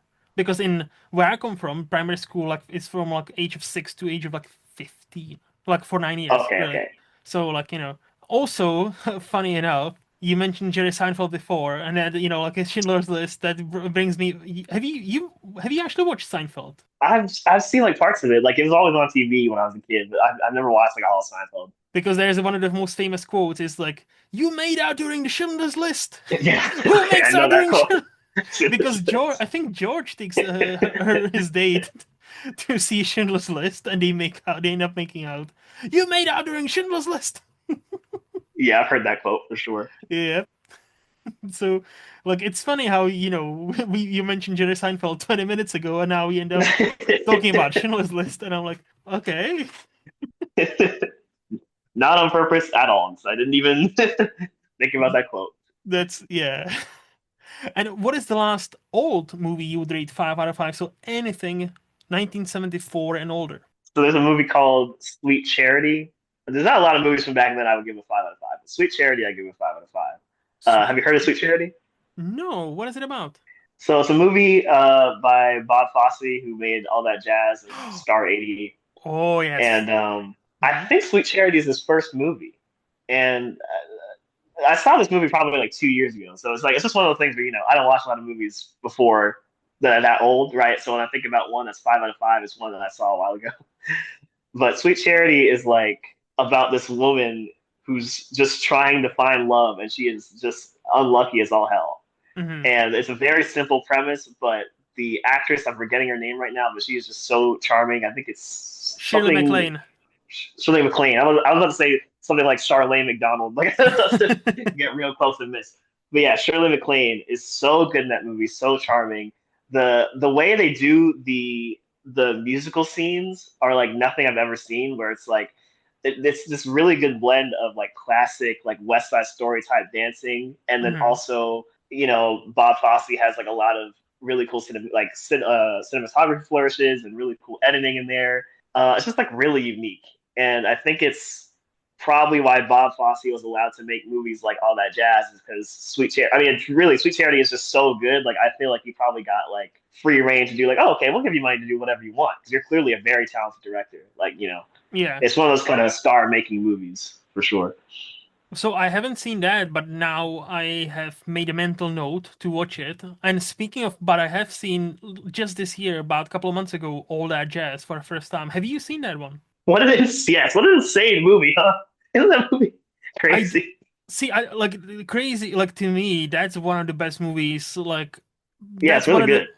that's one of those movies. Like literally, like the last couple of I think I've seen it like 3, 4 months ago, and I still Mm. remember when that movie finished. I had a real inkling to just press the play button again because I was like, "This is fucking phenomenal," and I Yeah, need yeah. to get that Criterion Blu-ray because that movie is just the way like it throws everything at you, and then and you're already like enjoying everything, you're enjoying everything, and then the last 20 minutes happen. And then now suddenly it just kicks it up in a whole nother gear, and I'm A like, holy whole notch, fucking yeah. shit! That was like, and this was Bob Fosse about his own life, right? This is basically his biography in one picture, from It's what I just like understand. what a way to make an autobiography.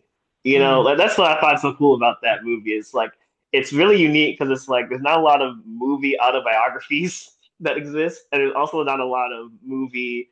There's not a lot of autobiographies in general where it's like he's very clearly aware of all the faults and he's not afraid to put them out there. Yeah. And he did in fact die of a heart attack. Like he called that.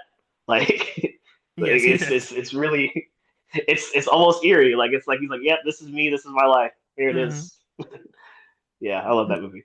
No, like, but I will definitely check out. Like again, ever since I saw all that jazz, I'm like, I need to check out more from Bob Fosse, and so therefore, Yes, I yeah. definitely need to check out Sweet Charity as well. And Shirley MacLaine is always great, so yeah, Mm, give me more of that.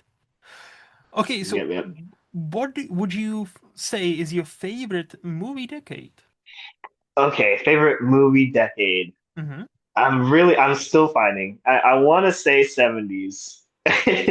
Nice. It's probably 70s, but 80s is finding real hard, and it's like they're battling, you know. But Mm-hmm. my real answer is 70s, but 80s is a close behind. No, 70s is again, that's like a proper like a cinephile answer. You That's know what I'm saying? Like it's just so basic. I hate it. no, But it's 80s not, is also like the second most basic.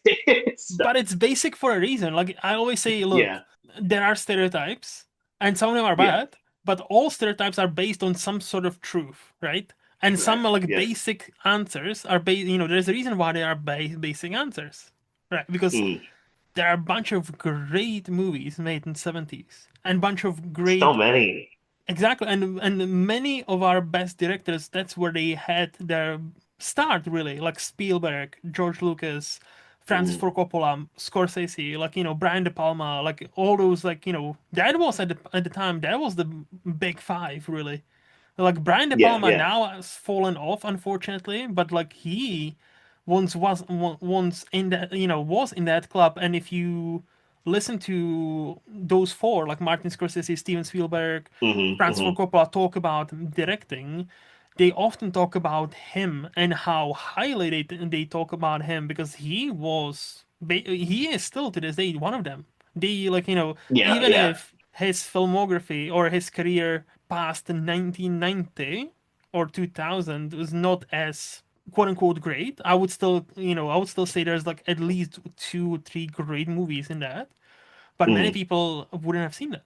So it's like, yeah, but no, 70s are, the default answer for a reason. It really is. Yeah, it really is. I mean, it's not. It's also a lot of. I mean, technical innovations as well. I mean, with Star Wars and Jaws and ILM coming up, like that's when movies to me like start. Like that's when blockbusters start, right? I mean, Yep. that's a big. It's kind of hard to get away from that, you know, like because that's all of that's all of culture now. You Well, know, before, Jaws started the yeah, blockbusters, yes, and then Star right, Wars exactly. established, that Star was like, oh yeah, this is what's gonna happen from now on. So it's hard to avoid, like, because we grew up in a culture where like that blockbusters, when when we grew up, was just like a thing. Yes, has You always know, they been a weren't thing. new Yeah, anymore. It's yeah, always been a thing. And so for 70s to be like when that first started, it's like, yeah, that's like the origin point of everything I love. In my mind, yeah. you know. So No, 70s. Like again, and I don't think anybody can blame you for being quote unquote basic. It's a great answer.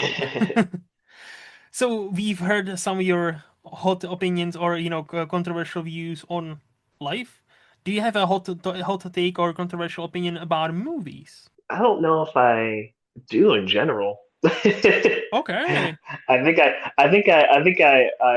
I missed that one on your list, to be honest. that's But fine. usually I feel like my hot takes are like they'll surprise me. So like I'll say something where I'm like everybody knows this sucks, and everybody like what? Everybody loves this movie. I'm like oh, Okay, so what like was the last movie you said? Oh, everybody knows it sucks, and you got that kind of response. Do you remember? here's a tepid it's a tepid take. Okay. This is not hot. This is the last where I know I'm out of sync with where the general public is right now. I reviewed Sinners for the site. I think Sinners is a great movie, but Mm-hmm. like on the lower side of great. I don't think it's a classic. I think a lot of people are talking Ooh. about like it's a classic. I'm like, I don't know where this is coming from. And this is somebody who gave it a good review for the site. But I feel like the gulf between good and classic is wide. And I think people are talking about it like it's a classic. And I'm like, I don't know if it's a classic as much as, we live in an era where the Minecraft movie made $900 million. And so a movie like Sinners is like The Godfather in comparison to Mm-hmm. that. And again, I like Sinners a lot. I give it a good review, but I don't think it's a classic. And a lot of my, like, Why? I'm saying, why? Yeah. It's I think I like the swings it takes Mm-hmm. with the blues metaphor, Mm-hmm. which has been out enough. I can say that that's in there. with the blues metaphor. I think in terms of being a metaphor, it's a little bit clunky. I think it's a little bit clunky. I think it's a little bit. I find a little bit on the nose. Hmm. Maybe that's because I'm so close to the topic. Like obviously being African American, I'm like, I know the themes that we're playing with here. Hmm. But Hmm. I just felt it was like it was for me. It was about the level or uh, yeah, about the level of like a really good elevated horror, Hmm. which is good, Hmm. which is good. It's super solid. It was just like when I think of classic, I think of will we be talking about this in 25 years? I don't think so. In fact, I would Hmm. even argue Ryan Coogler has a better movie in him that I think Sinners is probably like the step to. I Uh, hope. I I hope. hope. No, no, no. Okay, okay, okay. I will say this. I loved Mm, Sinners, and mm, I wouldn't classify it as, again, I'm one of those, I guess, old-fashioned, quote unquote. I don't know how would you call it, but mm. to me, something like classic or cult classic, you need to wait certain time before we put those labels on any movie, right? So Yes, I agree. let's hold on to this, right? Let's hold on and see if in 10 years how that, if it's still gonna be in conversation. What I can imagine is, however, I think this movie will hold up. I think the reasons it will hold up is because all the elements click together, and Ryan Coogler takes some bold swings in a lesser hands,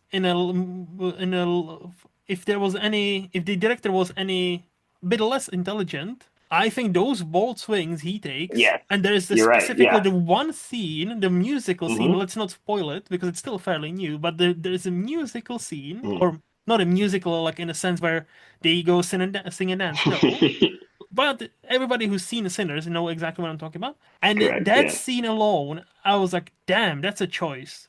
But then it worked. And I'm like, holy Yeah. fucking Yeah. shit, it actually That's works. fair.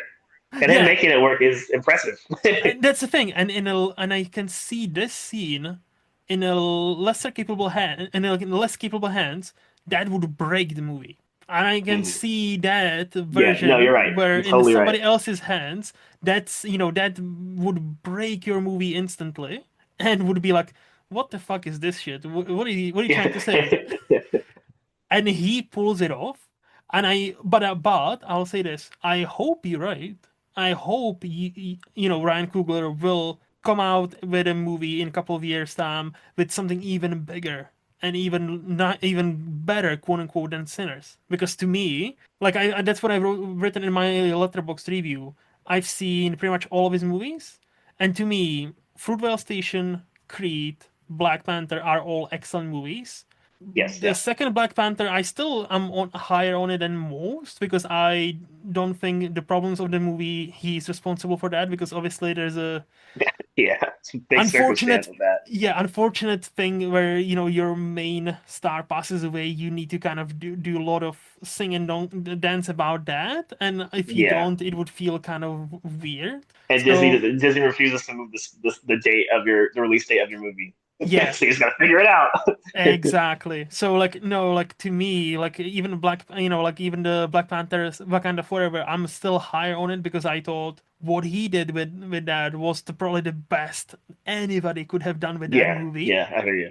But yeah, so for me, but he done three amazing movies, and then he came out with Sinners and blew all of those past. Like it's like no, I'm here, and I would like to Hmm. see it Hmm. at a quote unquote big boys table because Yeah. and I am very intrigued, and I hope Academy will not forget Sinners next year. I really Yeah. hope they We'll will see. not We'll fucking see. forget. Just I don't think they will. I don't think they will. But we'll I see. look, I hope not, but like we know our academy, and like Yeah. I mean, yeah. they definitely they make can some make us mistakes. they make some choices that can only be defined as questionable. But yeah, with Correct. Coogler, I think like my thing is people have been talking about him like he's gonna be the next Spielberg or Scorsese. Some people truly since like Creed, like for a long, long, long time. And I think Sinners was the first time where he's stepping out and being like, okay, this is my vision. Yeah. Because before it's kind of been more like based on other stuff. Yes. And so I'm like, all right, that's cool. But that's like to me, this feels like a first foray. Like I'm like, this feels like you got more to show. And if you don't have more to show, then like I wouldn't put him on a Spielberg Scorsese level. Sorry, but that's like I see scenarios. I'm like, this looks like a good start to that. Because before with the franchise movies, they're really good, they're really Mhm. excellent, but they're still to me, I have to put franchise movies a little bit lower than like when you have movies that are franchise like starters I or not connected to franchise at all. Yeah, Like I respect. It's not about I respect the franchise ones less. I feel like I respect the ones disconnected from franchises more. You know? I see what you mean. Like you Yeah, appreciate the original better, yeah, like yeah, original yeah, idea. Which, to be fair, even the Fruitvale Station is unfortunately based on a true story, so it's yeah. based on Exactly. something, right? However, Yeah. what I would say to that point, I to a certain degree I understand and I agree. However, like for example, like when Creed was announced back in the day. I'm like, Mm. do we fucking need this? Let that franchise Yeah. be, right? But then I actually went to see it in a cinema, and I still Mm. remember the one of the fights. I think it was the first fight we see, like halfway through the movie, and it's all in one take. And I'm like, holy shit, this is fucking good. And then the movie pumps you up like the original Rocky used to, Hmm. and like Stallone gives actually a good great performance. And Michael B. Jordan is like, "Hey, I've arrived. I'm gonna take over the cinema. Thank you very much." And I'm like, "Damn, this slapped so fucking hard. This shouldn't have slapped this hard." So like, I understand your point, and I kind of agree. But at the same time, if there's a director that makes this franchise movie and makes it to the point where like I was actually then pumped for Creed 2, there is something to be said there, you know. Yes, yeah, and for sure. And but that's the thing. I would say Ryan Coogler is one of the best directors in what I would call like the franchise era of movie making, which is like now. Hmm. And he's one of the best in that era. And I'm like, that's cool. And and this is me saying this as I still consider myself like a film pleb. There's a lot I have not seen, but I feel like this is one of the worst eras for filmmaking in a lot of ways. And so I'm like, yeah, he's the best of like his generation. And I'm like, his generation is not, in my opinion, stellar. I mean, we have a lot of stellar filmmakers. I just think we had a lot more back in the day, in my opinion. Hmm. So I'm like, he's the best of like he's one of the best of the 2010s for sure. I don't think the 2010s was like an amazing time for cinema, you know, in how I see it. Interesting. I definitely think 2010s has been great, but I think it's more like international. Like the Probably, yeah, that's probably an American perspective. like I just, because like France, like French ladies are fucking killing it. Like if mm. you're a French director, woman director, I know at least three that I'm excited for their movies. So, I cannot remember their names. Because they are like usually very French. So I'm like, I don't even Yeah, know how yeah, to yeah, yeah. pronounce this I shit. pronounce them right, so they're not gonna stick. But like the only one I remember is Coralie Farge, which The Substance, my favorite movie of Ooh, I last love the year. substance. That was my Me too. second favorite movie last year. See, mine Yeah. was my first. What was the first, by the way? What was the first? I'm on the spot. Let me go. Let me go back to my list because it's there. It's one of those things that should be on the top of my mind, but it's not. No, it's all right. It's okay. Keep talking. It'll come. It'll come Yeah, later on in the conversation out of the blue. and so there's the Coralie Farge, and like because she made Mhm. Substance, and even her previous movie Revenge, I watched after. It's also great. And then Mhm. there's a French lady who made the movie Raw, and then Titan, and those are great movies. Like I know I've heard of Titan. those. I have not seen them. Well, look, Raw is more family friendly, even though it's about cannibalism.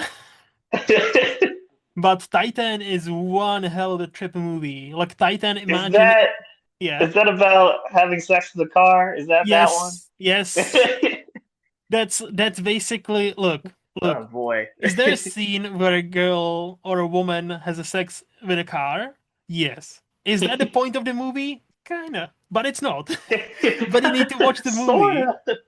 But you need to watch the movie because it's spectacular. And if you actually focus on not the weird parts, but like if you actually try to focus on the story and the theme of the movie, it's actually Mhm. amazing. And again, Raw, the movie, it's like, oh yeah, I see what's happening, I see what's happening, I see what's happening, and then the way it ends, and not without any spoilers. the way it ends, American movie would go 10 minutes more. Mm. There's something happens where it's like everything like just gets underlined. It's like, oh, that's the point. Or not a point. That's like, Yeah, oh yeah, shit, yeah. that makes sense. And the movie just ends. And I'm like, and I'm like, we need 10 more minutes of flashbacks and then 10 more minutes of explanation. No, no, no. And then the movie just like ends. I'm like, amazing. 10 out of 10. Fucking love that. And it's just, and then there's what's her name? Celine, something that's made the Portrait of a Lady on Fire and quite a Hmm. few other movies. And she also like is an amazing filmmaker. So I'm like, I feel like Americans not slacking per se, but I feel like Oh, we are. We're probably slacking in several areas. Please criticize us. but I feel like now great time to be into international features and international cinema because like 2010s and now 20s like there are some Hmm. amazing movies coming from France, Korea, obviously Bong Joon-ho, South Yes, of course. Yeah, Korea, yeah. like Japan, like there are some great gems and now more than ever you can actually see those because like go back to the 70s, you would have to Yeah, have certain connections to see movie from like Japan from that that year. Let alone now, if you yeah, have yeah. this streaming service or this streaming service, you can actually see it. And even like movies that we would consider classic now, it's like back when they were released, they weren't popular, or even widely released. Like it was like if you like some of the movies, like if I lived in the town I lived in Tennessee, it's like I would not have been able to see it if it came out and I lived in that town at that time. Like this wouldn't have come. So yeah, No, same, like same.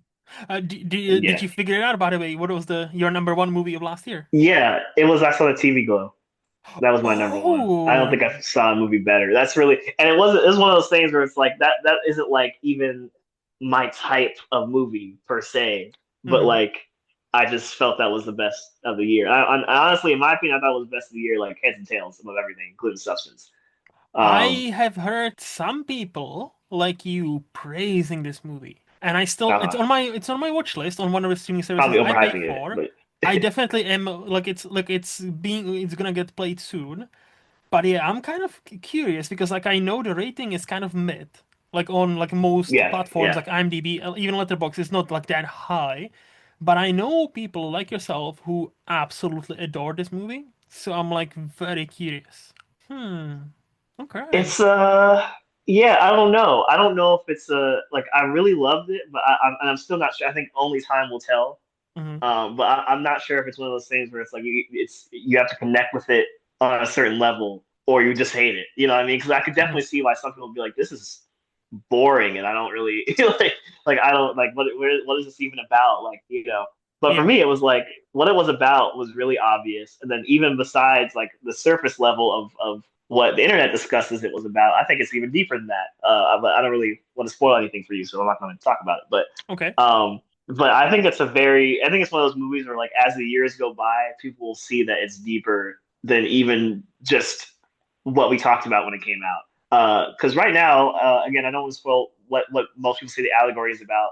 Right now, the main narrative of what the allegory is about is, I think, what the director explicitly, obviously wanted to show. But I think she's one of those directors where she's displaying a story that has multiple levels. Hmm. I think as the years go by, people will talk more and more about the multiple levels of Ice on the TV Glow. But Okay. yeah, we'll see. We'll see. I'm I kind think of that's going to be a real classic as the okay. years go by. That's my bet.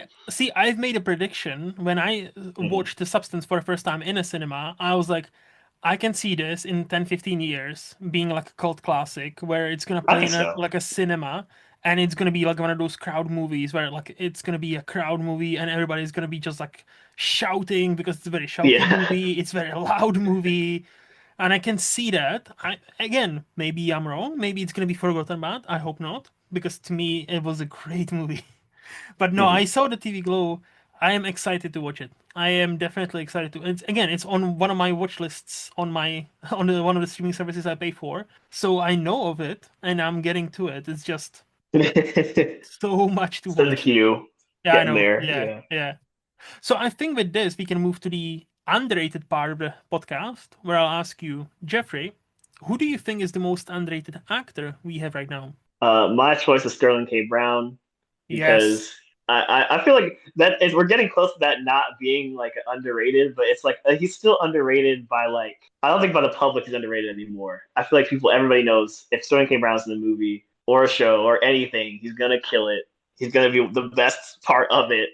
Even like I don't know if you saw American Fiction. Yes, I have. But Great like movie. that movie is a good movie, but it is one of those things where like Sterling K. Brown is almost too good. Like if I was a director of that movie, I'd be like, you gotta turn it down, bro. Like you're distracting in so many ways. Like you gotta turn the Riz down. It's too much. It's too much. Like he is like one of the best, and I think overdue. I know he probably has a bunch of Emmys for This Is Us. I've never seen This Is Us. I'm sure he's fantastic in it. I don't Mhm. see. I haven't even seen like his like that's like what he's known for, and I'm still like even outside of that, I think he's amazing. So yeah, that's my choice. I think he is He needs still more awards. underrated. No, yeah, yeah, I think he's still underrated because like a movie people like us, we obviously know him because he was nominated back to back for Oscars. So like I'm every time I'm Mm. like, yes, I'm so happy for him. Like he's finally being noticed. But yeah, like I honestly think if you were to go on a street and ask 100 random people, hey, are you excited about a new Sterling K. Brown movie? I think Right, right, many right, would still say, who? right. And Exactly, maybe if you show exactly. them picture, like, oh yeah, I know this dude. Okay, cool. Yeah, but like like I still don't think he's a household name, but I think it should happen sooner rather than later because he has that charisma. He obviously has the talent. Like Yeah, he is a great actor. I like he st should be like Robert De Niro, like Denzel Washington. Like people should know his name. Like that's how talented I think he is. That's his level. I I genuinely think give it 5, 10 years and he will be there. Like I cannot see him stopping anytime soon. I Yeah, still yeah. haven't seen Sing Sing, the movie he was nominated for this year, but I hear like Hmm. he is phenomenal in that movie. Oh, I think you're thinking of Colin Domingo. Wait, so wait, what was he nominated for this year then? Wait. Am I Sterling K. Brown was confused? nominated for. I don't think Sterling K. Brown has been nominated. I think you're thinking of Colin Domingo. Sterling K. No, no, Brown was the no. guy in Mm-hmm. yeah, because Sing Sing. I was by the way, I love Colin Domingo too. No, yeah, Coleman is also great, but wait, Colin's in Sterling Sing Sing. was definitely nominated twice. Wait, am I fucking wrong? Oh, I for think you're thinking of Colin once. Domingo because Colin was nominated for Rustin and then nominated for Sing Sing, Okay, and that was I'm back to dumbass. back. But I think Sterling K. Brown was nominated for a American Oscar. Fiction. Like I think. Oh, American. see, that's exactly what I was talking about. I was like, I mean, I'm just gonna be real. That role, he should never have been nominated for an Oscar for that. He was just so good. Like that role, like Wait, I I thought remember, I that's the remember, point of the Oscars to be good and then you get nominated.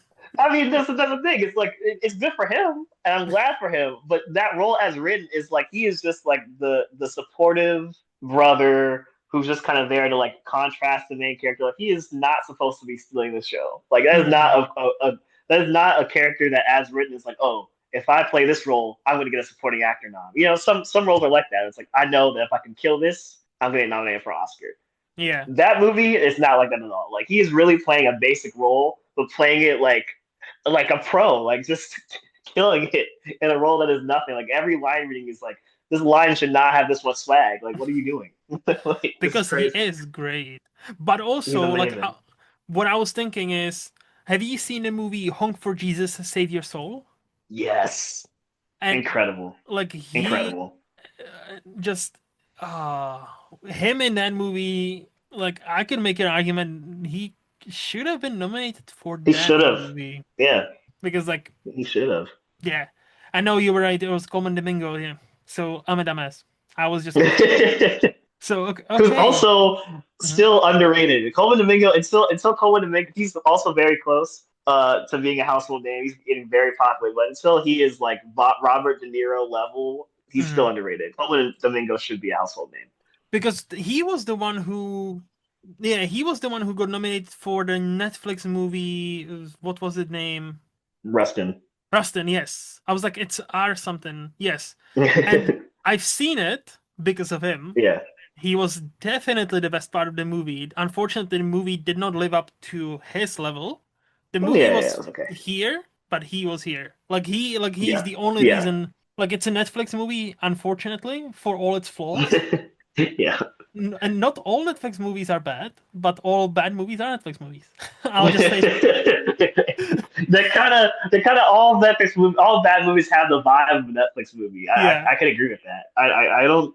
That makes a lot of sense for some reason. And it's the same, like, it's just like, unfortunately, the movie couldn't live up to him, but he Yeah. uplifts that movie, Coleman Domingo, and he was awesome. So, like, if you want to see a perfectly fine movie with a one exceptional performance, watch Rustin. That's all I say. Yeah. So, who do you think is the most underrated actress we have right now? This is my Buffy bias. It's Sarah Michelle Gellar. She's always my Oh, answer for most underrated actress, and it's mostly because of that show. I mean, I've seen her other stuff, yeah, like I've seen, but it's like watching all 7 seasons of Buffy. I watched that show, and I always think like we missed out on years of what I feel like she should have had like a crazy movie career, and it just never happened. And I feel like yeah, most people don't even know that she's that good of an actress. Like she's one of those actresses where I feel like if you didn't watch Buffy, you know her as Daphne from Scooby Doo, yeah. or the girl from she was okay. She's in Scream, right? I'm thinking of the right person, No, that's or is Anna she in? Faris. Who am I thinking of? I was gonna say, are you thinking of? She wasn't. Oh, in Scream. Sorry, sorry. No, no, Yeah, no. is she in? In Scream, it's Neve Campbell and Courtney Cox. She. Okay. Yeah, I'm she trying to was think of like. just a horror movie that she was in that I saw that I have very blurry memories of it. I remember liking her in it, She but I can't remember which was. one it was. She was in. If I'm not mistaken, wasn't she in I Know What You Did Last Summer? She was, yes. So But I don't think that's the movie I'm thinking of though. But anyway, Yeah, yeah, yeah. She was in that one. Yeah. So I think that's but, because. Yeah. It's a but basic, and yeah, which is basically Scream knockoff. So I understand why you okay, confused. maybe it might be that. Yeah. But yeah, so I thought No What You Did Last Summer was like some kind of teen comedy that I just never saw. But if that's like a Scream knockoff, then yeah, then It probably is. that's what I'm thinking of. Yeah, And okay, that's what I'm thinking and we are getting another, we are getting another sequel to that movie, so of course we need it. of. Right, it's so necessary. Yes. Everybody was begging for a sequel. I know what you did. Yes. Because why? Nostalgia, baby. Nostalgia. This But is this is this is this is why we're in the worst era of cinema. But anyway, yeah, Sarah Michelle Gellar. I feel like if you haven't seen all 7 seasons of Buffy, it's like you don't know how good of an actress she is and how much we're missing out on her not being in more movies. We really are. She's great. I don't know. She's getting back into it now, Mhm. but I don't know if you're gonna be surprised or not, but I have actually binged the entire Buffy one like a 3, 4 years ago now. So I okay, have cool, seen cool. all 7 seasons, and I've also did the Watchers watch where you watch Buffy and Angel together from like season 4 of Buffy because like Angel starts like season. Yeah. So there's like a special watch list because those two kind of intertwine and it's Yes, kind of cool. So like if you want and if people has never they've never seen either of those shows, watch Buffy first 3 seasons. please watch Buffy. Yeah, Yeah, no, no, I 100%. love that show so much. It's a great show, I'll say. It's a great show. And then once Angel starts, season 4 and season 4 of Buffy starts, then there's a special kind of order if you want to enhance your experience. You can actually watch it like, where they tell you watch these episodes of Buffy, then switch to Angel, then switch to Buffy, and you kind of ping ponging between those two. And it's interesting. I'll say that. And Buffy, like to your point, Sarah Michelle Gellar, like she is proper leading lady. Like she's a Yeah. great in that TV show. And you excited for the new Buffy reboot? You know, They just picked the Buffy. They like yeah, we just had I announced. saw, and I was like, I hope it's good. That's all I say. Yeah, I feel like I say that all the time nowadays. I don't want to be negative, so I just say I hope it's good. But it's like 9 times out of 10, it's like it's not about I don't want it to be rebooted. I got no files with reboots. It's that most of these reboots suck. Like like most of them aren't that good. well, I don't Like think it's even gonna be rebooted per se. I think they're gonna kind of it's like a continue with it. Hey, yeah, they are. maybe. I think because I think Sarah Michelle Gellar is still going to be in it, so I'm like, at least that's good. Yeah. Buffy will still be around. Like you're not completely replacing her. It is a continuation, but it's a reboot in the sense of, I mean, this the show was over. You know what I Hmm. mean? Like Yes. they're Yes. bringing it back. Yes. So Yes. and nobody really asked for like I'm good with no more Buffy. And to be honest, I didn't really like season 7, and I didn't need any more. So Mm. even if it is my favorite show, I think it had its run. I don't think we need any more. Okay. But Okay. Well, you out know of what they curiosity, say. Every generation has its Slayer. So like, they hey. do say that, and I think every generation should buy some Buffy DVD. That's I think Yes. as we that's what we should do. on our side of things. Correct. Correct. Okay. I'm curious. What did you think about Angel as a show compared to Buffy? Oh, wait, Paige. Angel. Oh, Angel. Sorry, sorry, sorry. I was like, what? I Who's didn't. I Paige? didn't watch them together. I watched Buffy first, and then watched Angel So, separately. I'm curious about your experience watching them like in so order. yeah, in order, I definitely the order helped. And with Yeah. Angel, I was surprised how much I enjoyed that show until the Hmm. season 3 and 4, when it's like kind of Hmm. fucking weird. And I'm like, But it's what are crazy. what are we doing here? What And are we doing? but Right. then also season 5 kind of slaps, and I'm like, Yep. season 5 is actually very good. So I'm like, It is. they It's pretty good. end on a high. Well, they end on a cliffhanger, really, and They did. because They do. Yeah. They ended the cliffhanger. I forgot about that. They and do. I from what I've read, they were actually pulling great numbers, so everybody expected them to be picked up for season 6, and then Yeah. who was it? Like I don't know if it was ABC or CW or whoever just canceled them, and I'm like, Yeah. Yeah. okay, that's why we have this kind of ending. Cool. And but I thought It like makes for a the very interesting ending, even if it's not yes, how they wanted to end it. Yeah. yeah. But I thought like both are to me they are the same quality where because of the old fashioned way how this show is made, both Buffy and Angel have like their filler episodes because that's one of those, we need to have 22 episodes or 24 episodes a season. So you Yep. will get some of those filler episodes like, oh yeah, the gang is drunk on beer. And I'm like, what the fuck is that? And it's almost like, or there's like a clip show, which is weird. Yeah. I'm like, okay. But I wouldn't be opposed to rewatching them again like that because I feel like there's like something comforting about it. And Buffy, again, Buffy is great, and especially for what it did at the time. Like one of the characters was gay, Hmm. and I was like, okay, for 1990, like late 90s, early 2000s, that wasn't that popular of a choice. Yeah. I'm And for her like, to be like a person, like it wasn't like yeah, her whole like this is our special gay character. Like yeah. like one of the main characters was gay. Yeah. So no, but yeah, like I like them both, and I thought like Angelo had no right to be as good as that show was. But yeah, are there some like behind the scenes drama, especially like with Charisma Carpenter and Joss Whedon, what we know now? It didn't seem Yeah. that great. I'm like, fuck's sake, can we not and just enjoy and one and thing? it's I probably never like Buffy. I'd rewatch. I probably never rewatch Angel. Angel is like that was one of the most up and down experiences of a Yep, show I've ever had. Like we're like literally like I'd watch an episode and be like, why the hell am I watching this show? And then the next episode would be so good that I'd be like, oh, that's why I'm that's watching this why. show. Like it's just like it kept doing that. That was the crazy thing. It did that consistently throughout throughout the show in smaller and bigger waves depending. Like you said, season 5 is really good. In my opinion, it's pretty good. But season 4 is one of the not just bad, and it is bad, but it's just one of the craziest Yep. seasons of any TV show ever. And a lot of it, as it turns out, in hindsight, is because Joss Whedon was beefing with one of his stars. Like that is I don't know if you know about that. Yeah, for Christmas. Yes. Yeah, it's like it's just like a curse, like truly one of the most cursed seasons of TV in so many ways. It's a weird season. And then to get Honestly, season 5, and it's like they just sweep it away. They're like, "Oh, sorry, we even did that, guys." you yeah. know? Honestly, I wouldn't mind if somebody, makes like a documentary from like that one season and what, like what was happening Yeah, behind the what the scenes hell was between going on? Charisma Carpenter and Joss Whedon and like makes into like a full-on like a documentary or like a mini series or something like because I think that on its own would be fascinating watch because just from Yeah, what I've read, it was insane. just to see how did I want to see how that feud translated into the insanity that was that season. Like Yeah. I want to see how did you get from I'm mad at you for getting pregnant to I'm writing the craziest television season of all time? Like how did we get this far?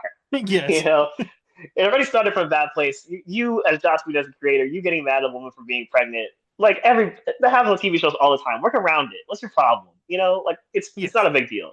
But then for it to result in what it resulted in, Correct. It's Like like no, like no, it is fucking insane. Like for anybody who it's has not seen it, yeah, it's like anybody who's never seen season 4 of Angel would know what we're talking about, but it's like we can't explain it. It's just truly it's genuinely hard to explain because like season three is kind of normal, kind of, and I'm like, kinda. okay, there's like It's some like dipping into the choices. weirdness, but Yeah, it's like there's it's some choices, right? They're like, yeah, but I could see where they were going, and then season four happens, and I'm like, oh, I did not see this. I'm like, what the actual fuck is happening? And I'm like, what?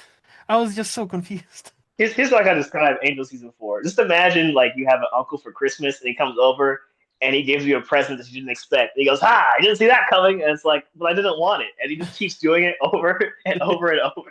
And it's just like, I mean, thanks for the presents, Uncle, but these are all things I did not want. And he's like, "Surprise!" And it's like, "No, I don't like it. I keep telling you." And they're all very different surprises, but they're all uniquely things you don't want. Yeah, Like that's what it's like. It's just every corner you turn, every plot line is just like, oh, why is this happening now? it's like that Why? gif. It's like that meme. Surprise, motherfucker. Yeah. Every episode, it's like, oh, who's sleeping with who now? Oh God. Oh, Yeah. what, what the hell is going on? No, it's Oh boy. it's it's weird. But yeah. Anyway, Sarah Michelle Gellar. That's actually inspired choice. I like it. I do like it. So, Cool. who do you think is the most underrated director we have right now? Pete Doctor. Still underrated. Still underrated. Oh.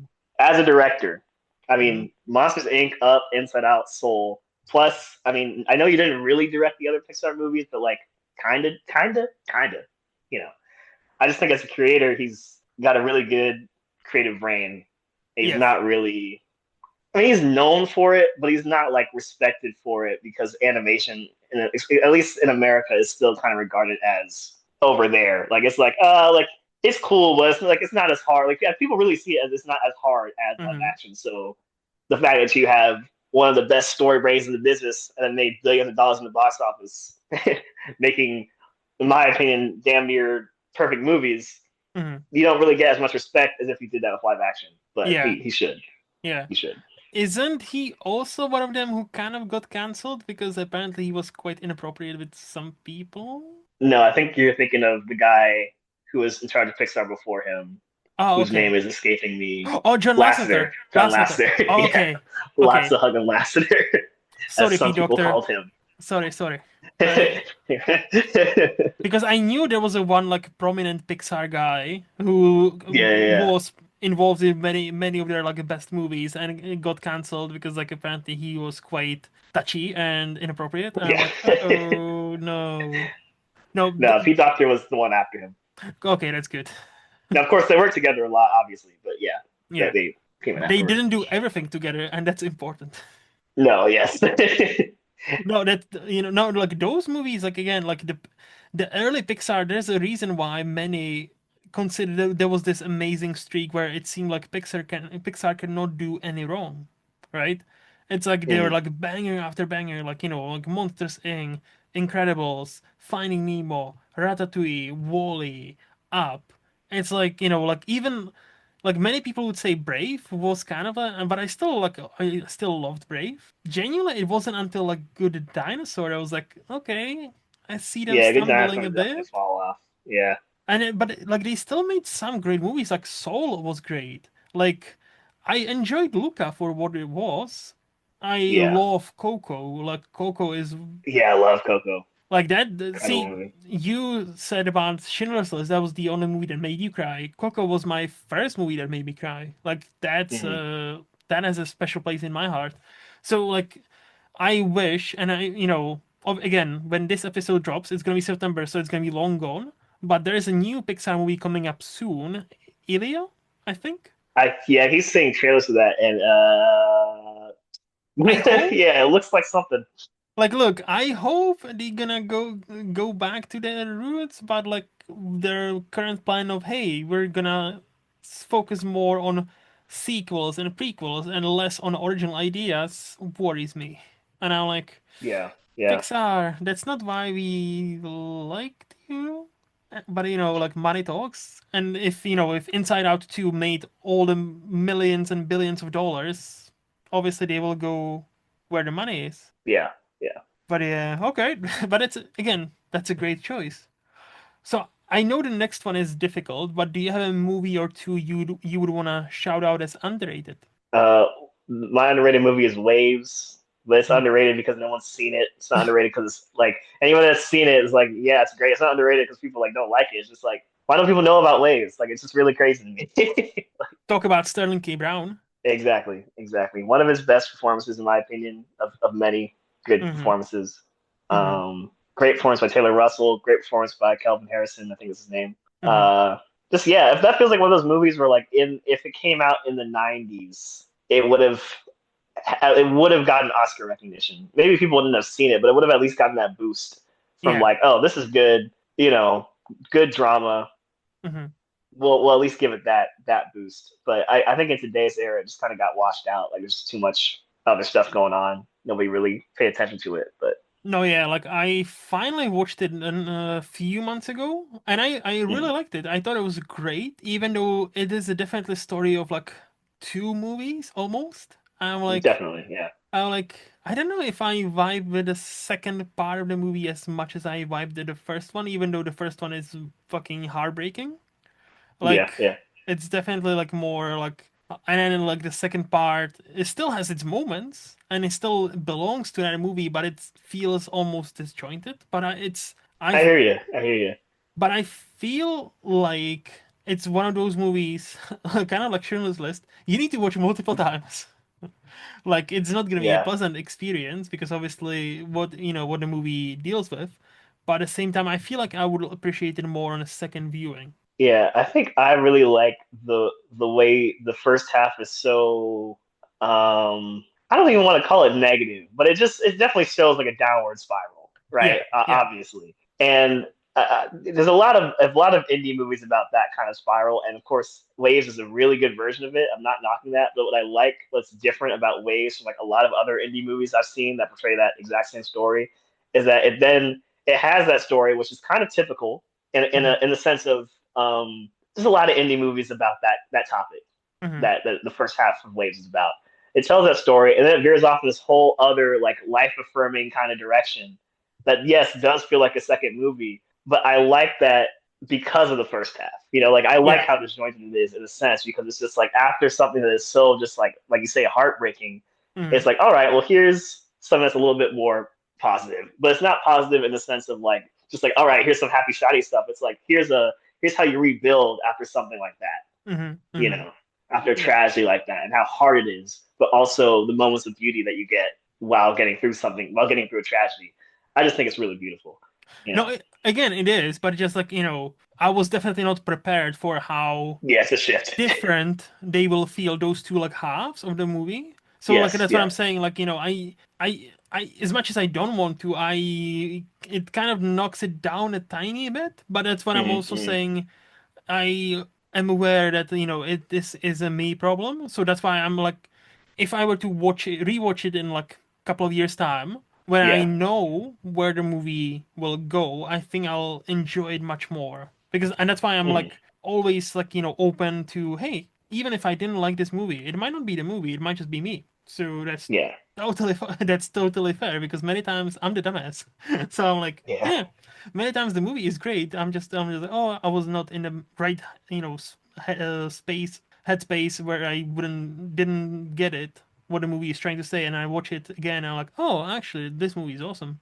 Yeah. I think it's the coolest thing about art. I mean, there's Yeah. so much stuff I've seen over the years that's like, oh, when I first saw this as a teenager, I didn't get it. Or even if I liked it, Mm-hmm. there's just a whole dimension of it that I just did not understand. Like Yep. when we did a Moonlight for the Sith Pop podcast, that's probably like the third time I'd seen that movie, and I was like, I had seen that movie the other two times, and like watching it that third time, I was like, I didn't even understand this. Like I thought I did, but like I really didn't. And now I'm 26, like okay, this movie is not like I didn't even conceptualize the Mm-hmm. full arc of this movie until I was an adult. Yep. You know? Yep. Now, Moonlight is also a great choice. Like Moonlight is also a great movie. So, and that's also Yeah, another yeah. one I need to rewatch. I've only seen it once in a cinema. So, yeah. Oh, awesome movie. Okay, and the last, is there a TV show besides Buffy you would like to shout out as underrated? Yeah, obviously Buffy. I Hmm. think I'm going to go with Justice League and Justice League Unlimited. the cartoon Nice. show from the early 2000s. That show legitimately has some of the best TV writing ever. Wow. It's a kids show. It's Hmm. concise. That's why people wouldn't see it as good. It's really, I would say, they don't waste time because they can't. I mean, it's a kids show. They got 30 minutes, but like if you put those scripts up against any 1 hour TV show, Hmm. it's better than most of them. Okay. Like just truly. And I think part of it is because it doesn't waste time on a bunch of extra drama, but like just it's really fun, efficient comic book storytelling. I just think it's funny where we live in an era where there's so much mediocre superhero stuff that comes out. And I'm like, you have like 5 seasons of like really great superhero storytelling right here. And like most people just haven't seen it because they just think it's a kid's show. And it is, Hmm. but it's a really well written kids show. It's got a lot of really cool arcs, a lot of stuff about government intrigue and government overrule and Justice League Unlimited. It's I don't know. It's a lot deeper than people think, and I want more people to Okay. watch it and realize that it's a great show. I'm not gonna lie, I had no interest of like I heard of this show before you mentioned this, and Mm. I had no interest in watching it, but like the way you're describing it, I'm like, okay, I'm kind of I interested feel now. like most I don't know how things translate overseas, but like I don't know if that show like aired anywhere outside of America. So I Hmm. know it's big in America. It was Hmm. popular, had a lot of toys and stuff. Hmm. At least when I was a kid. And I know like most of the people that I know had watched that when they were younger and then watched it later and like, oh, this is actually a great show as adults. But like, yeah, that's why I talk about it all the time. Like, I don't know if most people like they've heard of that show, but like they just see the picture of it on Netflix and it looks like a kid's show. And it is a kid's show, but it's like, there's so much good stuff in there and so much good superhero stuff. And it's just so funny because I don't know how you feel about superhero movies, but if you like them, Hmm. you Yeah. know, that show has good, solid superhero storytelling. Like Okay. Okay. it's as I would say it's as enjoyable as getting into the MCU because it expands like a universe. It's really good. Interesting. Okay, like I'm tempted now. Not gonna lie. I am tempted. Thank Yeah, you and for I am trying to tell you. I am trying because like it's it's one of those things where it's like it's also you it has to grow. I hmm think I have a bias because a lot of me and my friends that watched it grew up with it. So the first couple seasons, or I would say the first season, is more of a typical kids show. Still really well written. hmm Like hmm the creators are basing it off of old like 70s comics. So, they were mature comics back then, but obviously there's like no swearing or nothing, or no Yeah. one's gonna brutally murder nobody. But it's mature in the sense where it's like it's more aimed at like 12 to 14-year-olds than it was aimed at like kids. Hmm. But then the story just goes in places where it's like, oh, like at first I thought it was just an episodic show, and then it just kind of introduces arcs. And once it introduces arcs, it's like what you thought was just episodic, it turns out was always connected. And hmm that's a really cool thing that happens as the show goes on.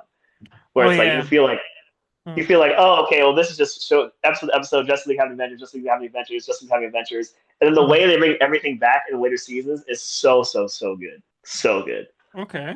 Okay. I'll investigate if it's streaming anywhere here because Yeah, I that don't know seems where like it that kind goes. of like a show where I think even my girlfriend like she's now currently in her like a low stakes kind of phase where she doesn't want to watch anything too, you know, dramatic or like on the Filth. Yeah. edge. And I'm I like, understand that. and we have like we have like 5 or 6 episodes, like a different TV shows, and most of them are dramas. It's like, oh yeah, we still haven't watched this, but she's not in the mood for any of this. Yeah, all So this I'm stress me like, out. yes, yes. So I'm like, okay, okay, we need to find something else. But no, okay, noted. I'll definitely, okay, I'll investigate if it's streaming anywhere here in the UK. Thank you for that. Yeah, give it a shot. Give it a shot. So, Jeffrey, this has been a blast. Like, I thank you so much for your time. I honestly had a pleasure. Before you've been kind and patient enough to answer all of my questions. So before we say goodbye, I would like to flip a table and do you have a question or two for me? This could probably be answered by looking at your letterbox, but what is your favorite movie? So my favorite movie has been for a while Lost in Translation, which Okay. is a very interesting, I know, it's a very interesting choice. Many people don't get it, which is fine. It's I would just like to say before you go further, I have not seen it. It's big okay. on my to-do list because Nice. everybody has an opinion on that movie. Yes, Everybody, it's pretty one of those much. like some people hate it, some people love it, Yes. that kind of thing. like to me, it's a perfect like I don't know how much you're into like vibe movies, but it's a specific type of vibe where Mm-hmm. it's like melancholic and Yeah.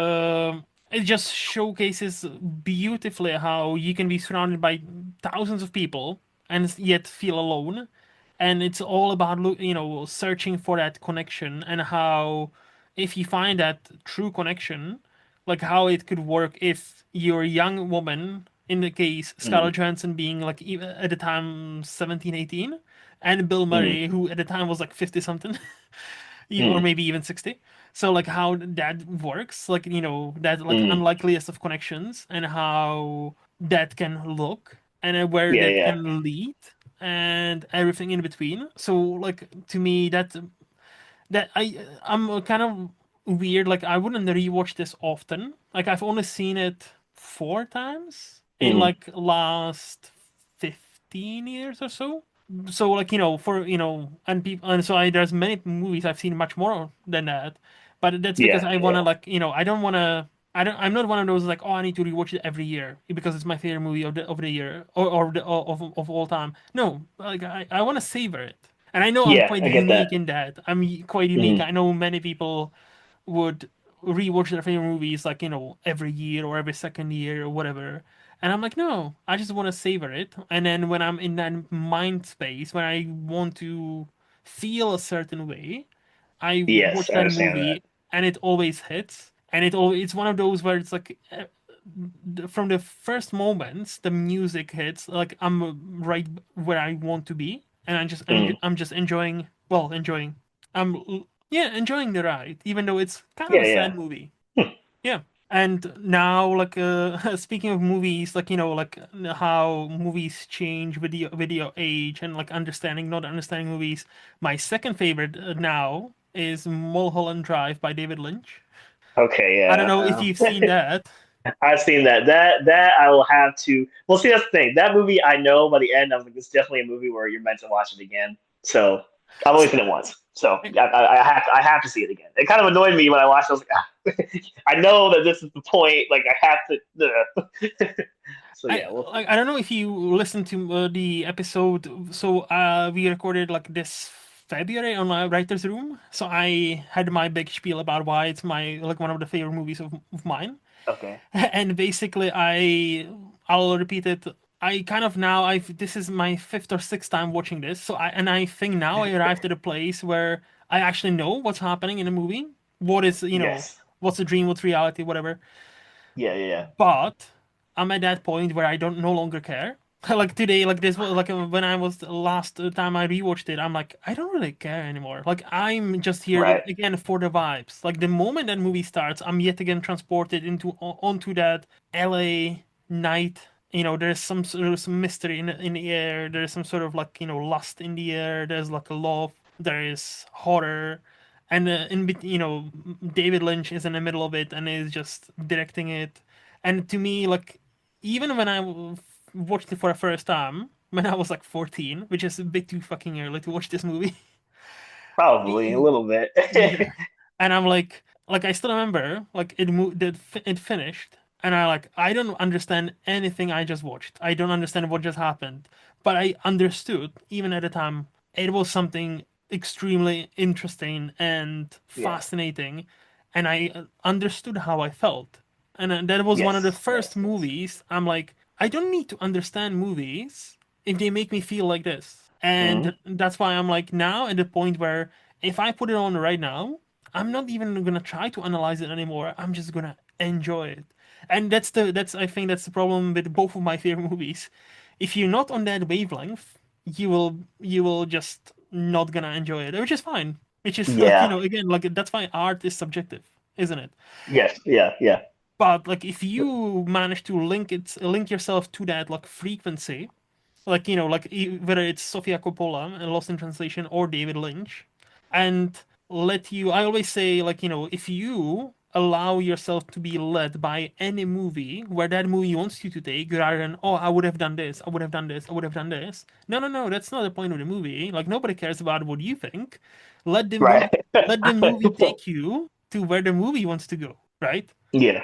And that's like me talking about movies online. I had to learn that lesson too. Like I'm like, no, that's a wrong critique. Like if you're criticizing a movie, oh, I wish they've done this. Like I don't think that's fair. I think that, Yeah, yeah, I agree with you. so like I and yeah, and ever since like I kind of let go and try to like hey, lead me wherever you want to go, okay? And I've enjoyed much more movies since then. Yeah, you want to judge it based on like when I review things, I'll try to judge it based off of like what were they trying to do Yeah. and how close did they get to that. Like it doesn't really matter. At a certain level, it does matter how much I liked it. Or, like Hmm. obviously this is a review, Hmm. but there's some movies that you watch where it's like this isn't really my interest, or I wouldn't have maybe gone Yeah. this far. Or this isn't my opinion, but it's just a well-made film. Hmm. Period. You know, so it's like yeah, I can respect that. Hmm. Um, your feeling with Mulholland Drive, like I kind of chased that feeling with a lot of David Lynch movies because I got it from Blue Velvet, but Blue then Velvet is great. the rest of his stuff just did not connect with me like Blue Velvet did. And I know it's not like I think that's the thing. Like I can't say Blue Velvet is like better because like you Hmm. said with Mulholland Drive, it's like I don't really know what it did. Like I don't think I understood most of it, but it connected to me on that level. And Hmm. so it's like I know what you're talking about Mulholland Drive, but it's just like for whatever reason that one just didn't hit. And with the rest of David Lynch movies, it's kind of how I feel, where it's just like well, from Blue Velvet, I can see what people like about him, Yeah. but Yeah. I just have not gotten that from the rest of his work, unfortunately, Hmm. for me personally. But I get the appeal for sure. Yeah. And again, like, like I always say, like, at the end of the day, I'm like, I know this seems like such a cop-out answer, but I'm not trying to convince anybody. Like, in a sense where Yeah, I'm yeah, like, yeah, of course. I'll give you my perspective on why I like Lynch and why I think Lynch was one of the few, like, genuinely, like, top three of people who understood, like, cinema as a language and Yes, how I he can agree was with that. willing, how he was not willing, how he was able to basically bend it to his will. Because like again, Yeah. like Mulholland Drive, love it or hate it, it's a certain vibe. Many and Mm. like there's it's a kind of similar, not just that, but like Blue Velvet and all of his movies. There's a like kind of like Quentin Tarantino. Only Tarantino can write like Tarantino, and many people after him try to copy that, right? Yeah, that But sucks. many have Yeah. failed because they are not Many. Tarantino. Yeah. Yeah, And yeah, yeah. and the same thing with Lynch. Many people then came forward as like, oh, I can make weird movies. Look, like just like David Lynch, and they like serve you like bullshit that makes no sense, because whatever is happening in David Lynch movie, there is some point to it if you open your mind a bit and at least try to think Mhm. about it. You might not like it, what do you find? Because like Blue Velvet. Like Blue Velvet is a perfect, like on its it seems like quite straightforward. But if you actually think about it, it's like, it's a critique of like, hey, 50s were not as nice and clean how everybody likes to Yeah, believe that. Everything was yeah. just kind of like underneath the rug. And the evil of society, it's always been there. Except it was just nicely swept away in these nice, clean, all white neighborhoods where it's like Hmm, everything was hmm. perfect. Nobody had any problems except they did.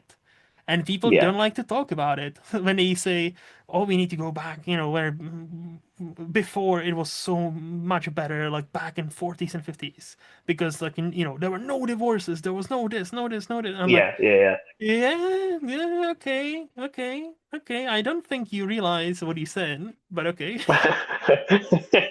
Talk to your grandma why there were no divorces. Talk to your Seriously. surviving relatives, like why like grandma couldn't leave grandpa. Like, if you Grandma brave couldn't enough. even get a credit card by herself. Correct. Correct. So like, it's like there might be reasons for that. It's like not like, oh yeah, pure love, there was back then there was a pure love. People did not give up on them on each other. And I'm like, sure, but also women had less rights. And Right. and it was like much more shameful to get divorced in 50s. And it was so sexist that most of the time if he got divorced, it was always the women's fault rather than the man's fault because you couldn't keep your man happy. What do you mean?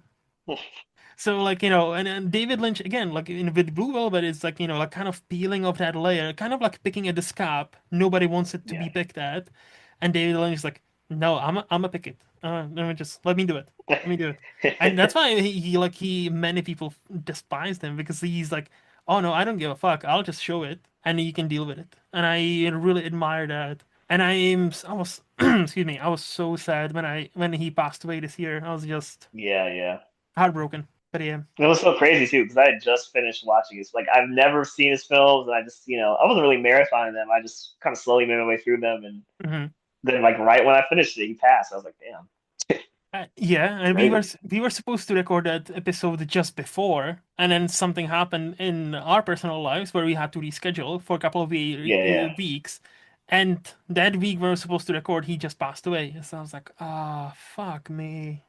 So like, Yeah. we were not discussing it because he passed away. It just happened to be like that. I'm like, hmm. Mm-hmm. But yeah.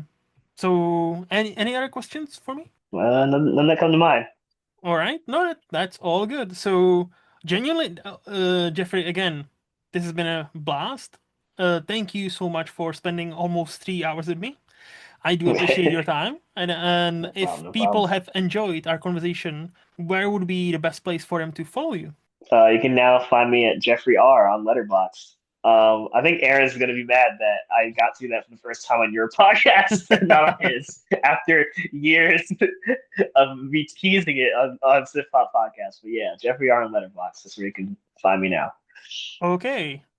So no Twitter, nothing else, just the I mean, letterbox. yeah, you can also find me at Jeffrey Rahman on Twitter, but I plan to be on Twitter significantly less.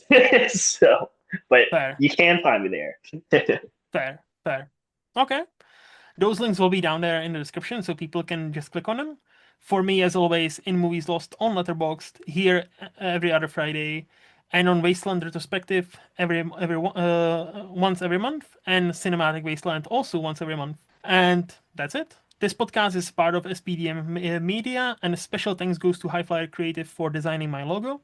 If you want to see what else they have happening, visit highflyercreative.com. And until next time, bye bye.